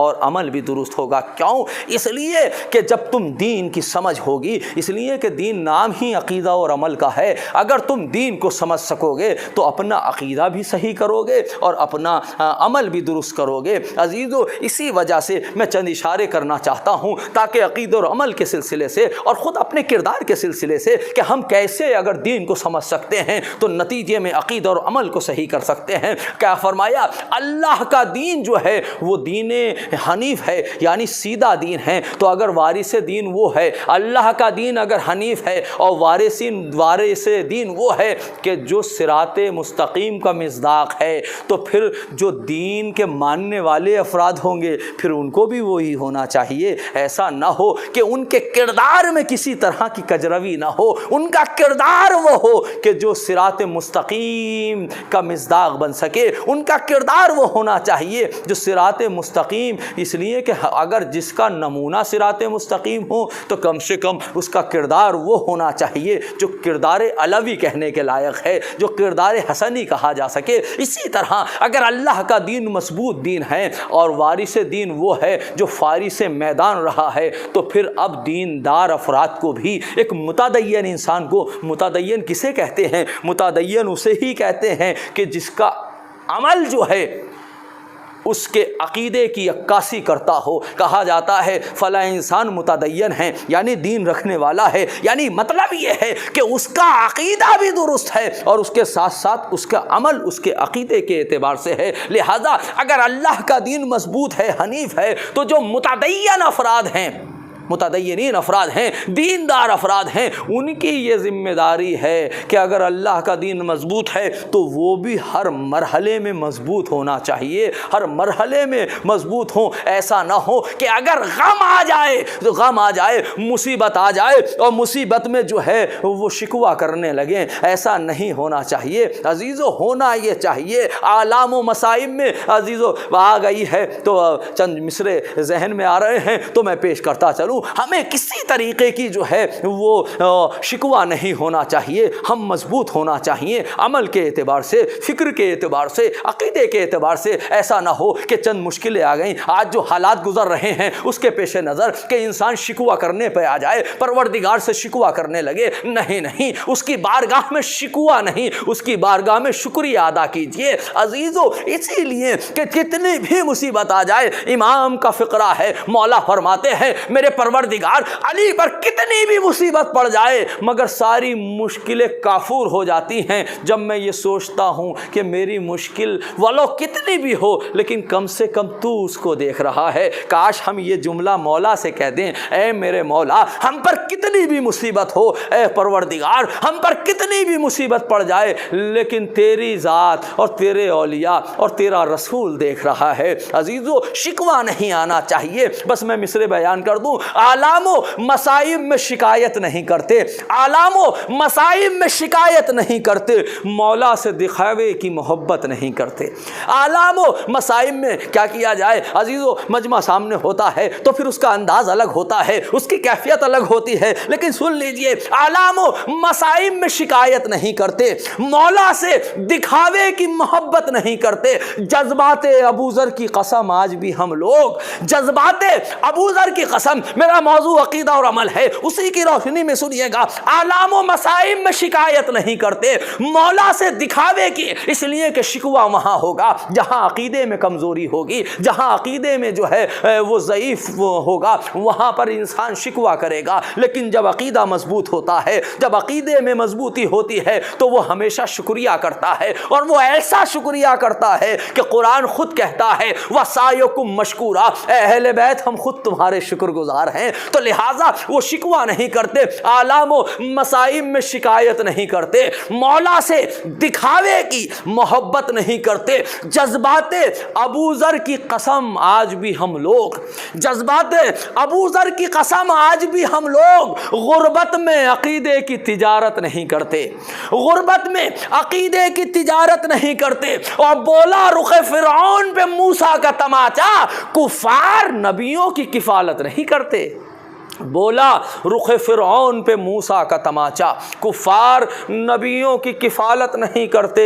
بے حب علی پڑھتے ہیں جو لوگ نمازیں، یہ فروع جو انجام دیتے ہیں بے حب علی، اس لیے کہ کوئی بھی عمل بغیر عقیدے کے درست نہیں ہو سکتا۔ کیا شاعر نے کہا ہے، بے حب علی پڑھتے ہیں جو لوگ نمازیں، اٹھ بیٹھ تو کرتے ہیں عبادت نہیں کرتے۔ اور پانی کی ہر ایک بوند کے مقروض ہیں وہ لوگ جو دشمن شبیر پہ لعنت نہیں کرتے، پانی کی ہر ایک بوند کے مقروض ہیں وہ لوگ جو دشمن شبیر پہ لعنت نہیں کرتے۔ تو اگر اللہ کا دین دین حنیف ہے تو ہم کو مستقیم ہونا ہے، اللہ کا دین اگر جو ہے وہ قیم ہے، مضبوط ہے، تو ہمارا عقیدہ مضبوط ہونا چاہیے تاکہ ہمارا عمل صحیح ہو سکے۔ اس لیے بات آئے گی، عرض کروں گا تفصیلات عزیزو، ابھی تو میں صرف اشارے آپ کو کر رہا ہوں۔ اور اس کے ساتھ ساتھ اللہ کا دین مصطفیٰ ہے، پسندیدہ ہے، تو ہمارا کردار بھی وہ ہو کہ جو کم سے کم پسندیدہ اہل بیت بن سکے۔ کمال یہ نہیں ہے کہ ہم یہ کہیں کہ ہم ان کے چاہنے والے ہیں، کمال یہ ہے کہ اہل بیت یہ کہیں یہ ہمارا چاہنے والا آ رہا ہے۔ اور یہ کیفیت کب ہوگی؟ یہ تبھی ہوگی کہ جب انسان اپنے کردار کو ان کے کردار میں اتارے، تب آپ پسندیدہ امام، محبوب امام بنیں گے۔ اللہ کا دین دین مرتضیٰ ہے، تو اب ہر متدین کو چاہیے کہ ان کی رضا کے خلاف کوئی کام نہ کرے۔ زندگی کا کوئی بھی قدم اٹھائے تو یہ ذہن میں رہے کہ غیب کے پردوں پہ کوئی ہے جو ہمیں دیکھ رہا ہے، خدا ہمیں دیکھ رہا ہے، رسول ہمیں دیکھ رہے ہیں، اور غیب کے پردوں سے ہمارے امام آخر ہمیں دیکھ رہے ہیں۔ یہ ہماری ذمہ داری ہے، اور اللہ کا دین دین حق ہے جہاں باطل کا کوئی گزر نہیں ہے۔ تو ایک متدین کو، ایک چاہنے والے کو یہ چاہیے کہ وہ جب بات کرے حق کی کرے، جو کہے حق کہے، جو کرے حق کرے، ایسا نہ ہو کہ باطل کے سامنے اپنے عقیدے کا سودا کر لے۔ عزیزو، آج کے حالات آپ کے پیش نظر ہیں، کیا منابر سے پڑھا جا رہا ہے، کیا کیفیت بیان ہو رہی ہیں، وہ آپ مجھ سے بہتر جانتے ہیں۔ ظاہر ہے بزرگان بھی جو ہے ان مجلسوں کو سن رہے ہیں۔ تو عزیزان گرامی، اللہ کا دین جو ہے وہ دین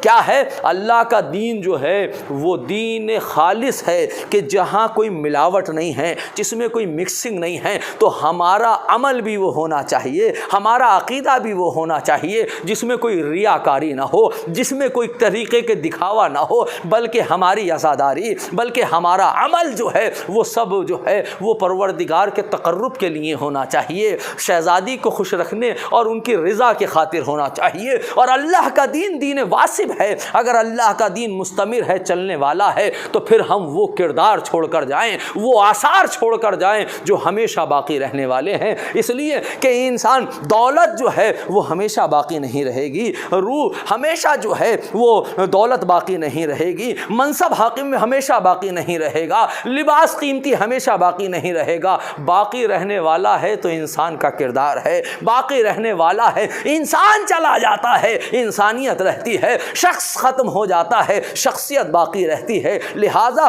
ہمیں اپنے کردار کو وہ بنانا ہے جو کردار ہمیشہ باقی رہے۔ اس لیے کہ رسول نے فرمایا خلقتم للفنا خلقتم للبقاء ما خلقتم للفنا، تمہیں باقی رہنے کے لیے پیدا کیا ہے، فنا ہونے کے لیے پیدا نہیں کیا۔ تو عزیزو، ہمارا کردار وہ ہونا چاہیے کہ جس سے بقا ملے، تاکہ جب انسان کا عمل اور عقیدہ درست ہوگا تو نتیجے میں خدا کی قسم جو ہے انسان کامیاب و کامران ہو جائے گا۔ آج یہ ہماری ذمہ داری ہے۔ خدا کی قسم، کربلا میں حسین نے یہی پیغام ہم کو دیا ہے کہ دیکھو یاد رکھو، اگر تمہارا عقیدہ مضبوط ہوگا، اگر تمہارا عقیدہ درست ہوگا تو پھر عمل صحیح ہوگا، اور اگر عقیدہ درست نہیں ہے تو پھر عمل صحیح نہیں ہو سکتا۔ اس لیے کہ عمل کی عکاسی جو ہے وہ انسان کا جو ہے وہ عقیدہ کرتا ہے، جتنا جیسا عقیدہ ہوگا ویسا ویسا اس کا عمل ہوگا۔ ظاہر ہے آج جو ایام چل رہے ہیں عزیزو، عمل ہوگا۔ کربلا کے میدان میں ایک طرف 72 ہیں، دوسری طرف لاکھوں کا مجمع ہے، لیکن مجھے بتائیے کامیاب کون رہا، ہمیشہ کون باقی رہا؟ وہ انسان، وہ جو لاکھوں کا مجمع تھا وہ باقی رہے، یا وہ کہ جن کے کردار عالی تھے وہ باقی رہے؟ نہیں عزیزو، ہر انسان یہی کہے گا 72 کہ جن کے عقیدے اور عمل درست تھے، جن کے عقیدے مضبوط تھے، جن کے کردار عالی تھے، وہ آج بھی باقی ہیں۔ ایک انسان تھا جو ہے وہ فوج اشقیہ سے نکل کر آیا تھا، تاریخ نے جس کو حر لکھا ہے، لیکن عزیزو اگر وہ فوج اشقیہ سے نکل کر آیا بھی تو وہ حر علیہ السلام بن گیا، اور آج بھی ان کا روضہ جو ہے اس بات کی دلیل ہے کہ باطل جو ہے وہ ہمیشہ فنا ہوتا ہے، ہمیشہ حق کی جیت ہوتی ہے۔ اگر کردار اچھا ہو تو وہ ہمیشہ باقی رہتے ہیں۔ کربلا میں ہمیں یہی سکھایا۔ آپ جائیے، آپ جو زیارت کر چکے ہیں وہ جانتے ہیں، جو نہیں کر چکے وہ خدا ان کو زیارت سے مشرف فرمائے، وہ بھی جانتے ہیں۔ خدا کی قسم پورا میں ظاہر ہے سرزمین شام سیریا میں جو ہے 8 سال زندگی گزاری ہے، تو آج پورا منطقہ سیدہ زینب کے نام سے پکارا جا رہا ہے۔ چھوڑیے اس بات کو، شہزادی کا مرتبہ عظیم ہے، لیکن 4 برس کی بچی سکینہ جس کا تاریخ میں نام رقیہ، اس میں مختلف اختلاف ہو سکتا ہے، وجود میں کوئی اختلاف نہیں ہے۔ 4 برس کی بچی سکینہ جن کا رقیہ نام ہے، اتنا بڑا یزید کا دربار، آج کوئی یزید کا نام لینے والا نہیں ہے، آج کوئی یزید کو بلانے والا نہیں ہے۔ وہاں جائیے تو پورا منطقہ، پورا علاقہ سیدہ رقیہ کے نام سے پکارا جاتا ہے۔ آپ کسی بھی ٹیکسی سے، کسی بھی عام انسان سے آپ کہہ دیں ہمیں جو ہے وہ رقیہ کے مزار پر جانا ہے، فوراً آپ کو چھوڑے گا۔ یہ بتانے کا مطلب یہی ہے کہ 4 برس کی بچی، لیکن یہ حق کی طاقت ہوتی ہے، یہ کردار کی طاقت ہوتی ہے کہ جو انسان کو ہمیشہ باقی رہتی ہے۔ تو اللہ کا دین اگر ہمیشہ رہنے والا ہے تو کردار وہ ہو جو ہمیشہ رہنے والا ہو۔ عزیزو ظاہر ہے آج کے جو ایام چل رہے ہیں وہ جناب سکینہ سے متعلق ایام چل رہے ہیں، اور ظاہر ہے کہ میں آ گیا اس مرحلے فکر پر کہ جہاں مجھے لانا تھا۔ عزیزو ظاہر ہے کہ تاریخ میں اختلاف ضرور ہے کہ 13 تاریخ، 10 تاریخ، 11 تاریخ اور 13 تاریخ، لیکن عزیزان گرامی یہ وہ ایام ہیں کہ جو شہزادی سے مخصوص ہیں۔ تو تاریخ 13 تاریخ عام طور سے جو ہے وہ منائی جاتی ہے، یا 10 صفر جو ہے وہ عام طور سے شہزادی کی شہادت، جناب سکینہ کی شہادت کے سلسلے سے بیان کی جاتی ہے۔ بس مجھے چند فقرے شہادت، کیونکہ ظاہر ہے آج شب جو ہے وہ 13 ہے، آج شب شہادت ہے، لیکن میں چاہتا یہ ہوں کہ اپنے محترم سننے والوں کی خدمت میں آج چند جملے جو ہیں، کیونکہ یہ ایام سکینہ ہیں، ایام بی بی سکینہ ہے، وہ بی بی کہ جس کی عمر صرف 4 برس کی تھی۔ بس چند جملے مصائب کے سن لیجئے، انشاءاللہ تفصیلی شہادت کل آپ کی خدمت میں پیش کروں گا۔ لیکن عزیزو یہ 4 برس کی بچی، یہ 4 برس کی بچی کہ جس کو تاریخ نے لکھا، امام ہمیشہ فرماتے تھے وہ گھر مجھے بہت پسند ہے جس میں رباب اور سکینہ ہو۔ نام سکینہ اسی لیے تھا کہ اس لیے کہ امام کو سکون ملتا تھا، ورنہ آپ کا نام تو رقیہ تھا۔ عزیزو سکون امام کو ملتا تھا۔ اس 4 برس کی بچی کو اپنے جو ہے سینے پر امام سلاتے تھے،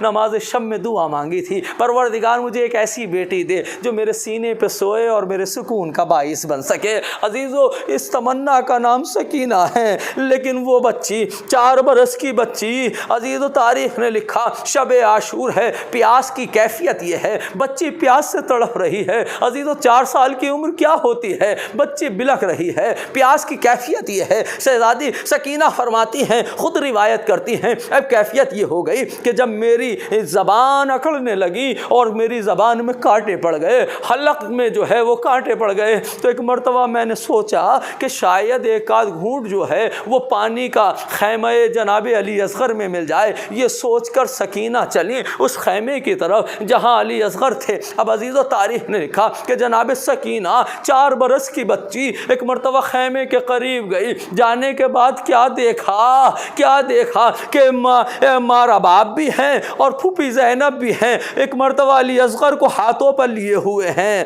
علی اصغر رو رہے ہیں. شہزادی سکینہ فرماتی ہیں یستربو کا استراب السمک کے بغیر الماء, میرا بھیا علی اصغر شدت پیاس سے ایسا تڑپ رہا تھا جیسے مچھلی بغیر پانی کے تڑپتی ہے. اور ایک مرتبہ میری پھوپھی کبھی لے کر کھڑی ہوتی ہیں, کبھی بیٹھتی ہیں اور کہتی ہیں مہلن مہلن یا ابن اخی, اے میرے بھائی کے بیٹے صبر کرو, اے میرے بھائی کے بیٹے صبرن صبرن یا ابن الاخی, اے میرے بھائی کے بیٹے اے فرزند حسین صبر کرو. بس ایک مرتبہ سکینہ کہتی ہے جیسے ہی میں نے منظر کو دیکھا بس مجھ سے برداشت نہ ہوا, دہاڑے مار کر رونے لگی. اب جیسے ہی رونے کی آواز ایک مرتبہ زینب نے سنی, آواز دی من الذی جالا علی باب الخیمہ, ارے کون ہے جو خیام کے دروازے پر ہے. ایک مرتبہ سکینہ کہتی ہے میری ہمت نہ ہوئی کہ میں بیان کروں لیکن آواز کو پہچانا, اور ایک مرتبہ آواز فضا, ارے ذرا دیکھو تو صحیح مجھے سکینہ محسوس ہوتی ہے. بس عزیزہ اتنا سننا تھا کہ ایک مرتبہ سکینہ تڑپ گئی, آواز دی ہاں پھوپھی اماں, ارے سکینہ آئی ہے, اے میری لاڈلی آنے کی وجہ کیا ہے؟ سکینہ کہے تو کیسے کہے, اس لیے کہ اپنی آنکھوں سے دیکھ رہی ہے بچہ علی اصغر ایسے تڑپ رہے ہیں جیسے بغیر پانی کے مچھلی تڑپتی ہے. جزاکم ربکم خیر الجزا. عزیزو شاید یہی وجہ تھی کہ تاریخ نے لکھا کہ جب شب شام غریبہ آئی ہے, اور شام غریبہ کی کیفیت یہ ہوئی ہے عزیزو, بہت گریہ کریں گے, بچن جملے سن لیجئے گا. جب خیام شام غریبہ آئی اور خیموں میں آگ لگا دی گئی اور بچے تڑپ تڑپ کے نکل رہے تھے, مال و اسباب کو لوٹا گیا, جب سکینہ کے گوشواروں کو اتارا گیا, بچی اتنی کم سن تھی کہ خود اپنے گوشواروں کو نہیں اتار سکتی تھی. بس جیسے ہی شمر آگے آیا اور ایک مرتبہ بچی نے ننھے ہاتھوں کو جوڑ کر کہا اے شمر ہمیں ہاتھ نہ لگانا, میں حسین کی لاڈلی ہوں, میں علی کی پوتی ہوں, مجھے ہاتھ نہ لگانا, میں خود اپنے ہاتھوں سے گوشواروں کو اتاروں گی. لیکن بچی اتنی کم سن تھی کہ اپنے ہاتھوں سے گوشوارے بھی نہیں اتار سکتی تھی.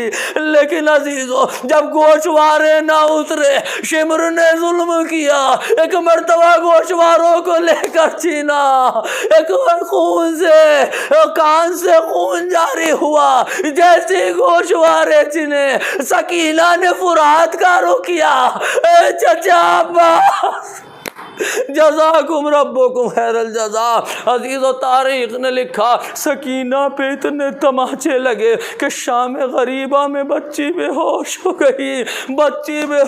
گئی. عزیزو جب خیام جل رہے تھے, تاریخ نے لکھا کہ ایک مرتبہ بچے آگ کی خاطر تڑپ تڑپ کر جو ہے وہ خیموں سے باہر نکل رہے تھے کہ اتنی اسنا میں ایک مرتبہ زینب نے اور جو ہے کیا دیکھا کہ سکینہ نظر نہیں آتی. عزیزو تاریخ نے عجیب جملے لکھے ہیں, نہ جانے کتنے بچے تھے کہ جو گھوڑوں کی ٹاپوں سے مر گئے, کتنے بچے تھے جو خوف و ہراس سے مر گئے, کتنے بچے تھے جو جل کر ہلاک ہو گئے. لیکن جب آگ لگ رہی تھی, ایک مرتبہ جب سکینہ کے دامن میں آگ لگی, بچی دوڑتی ہوئی میدان کاردار کی طرف یا بابا کہتی ہوئی دوڑی.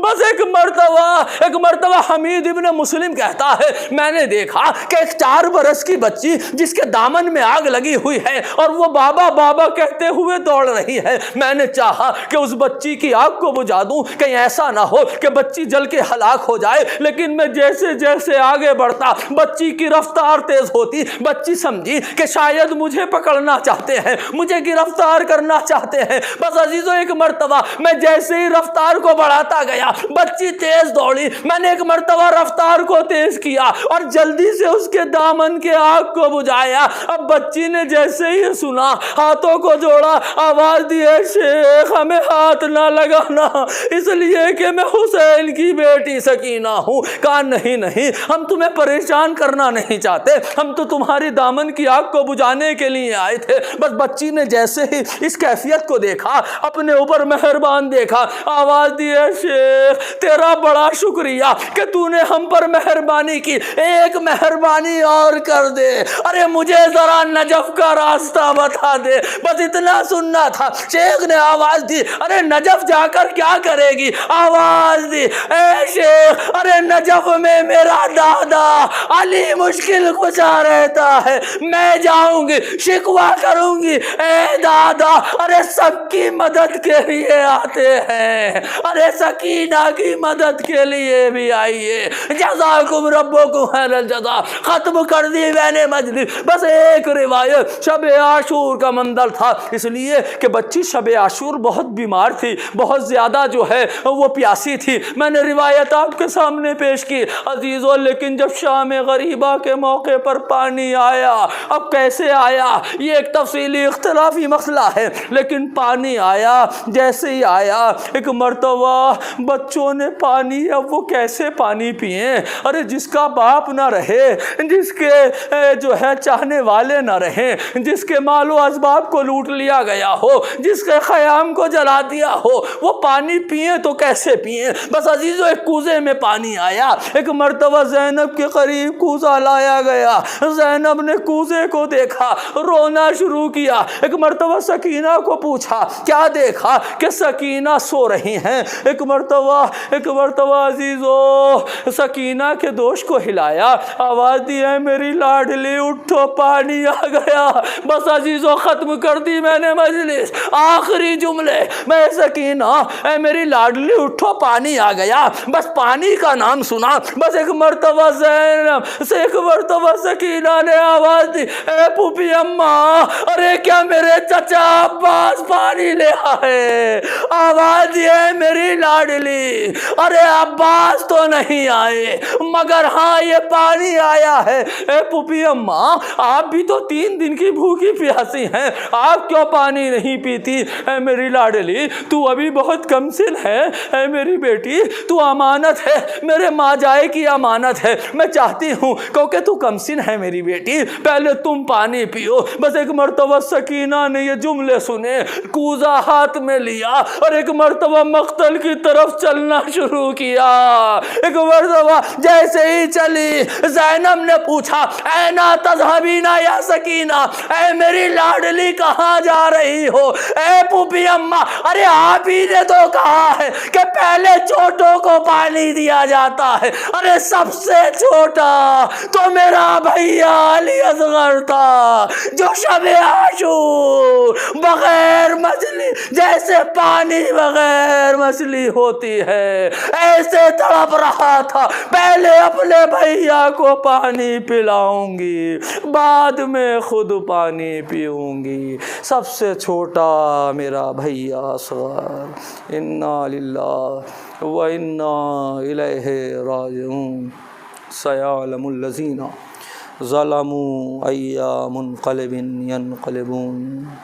ربنا تقبل منا انک انت السمیع العلیم۔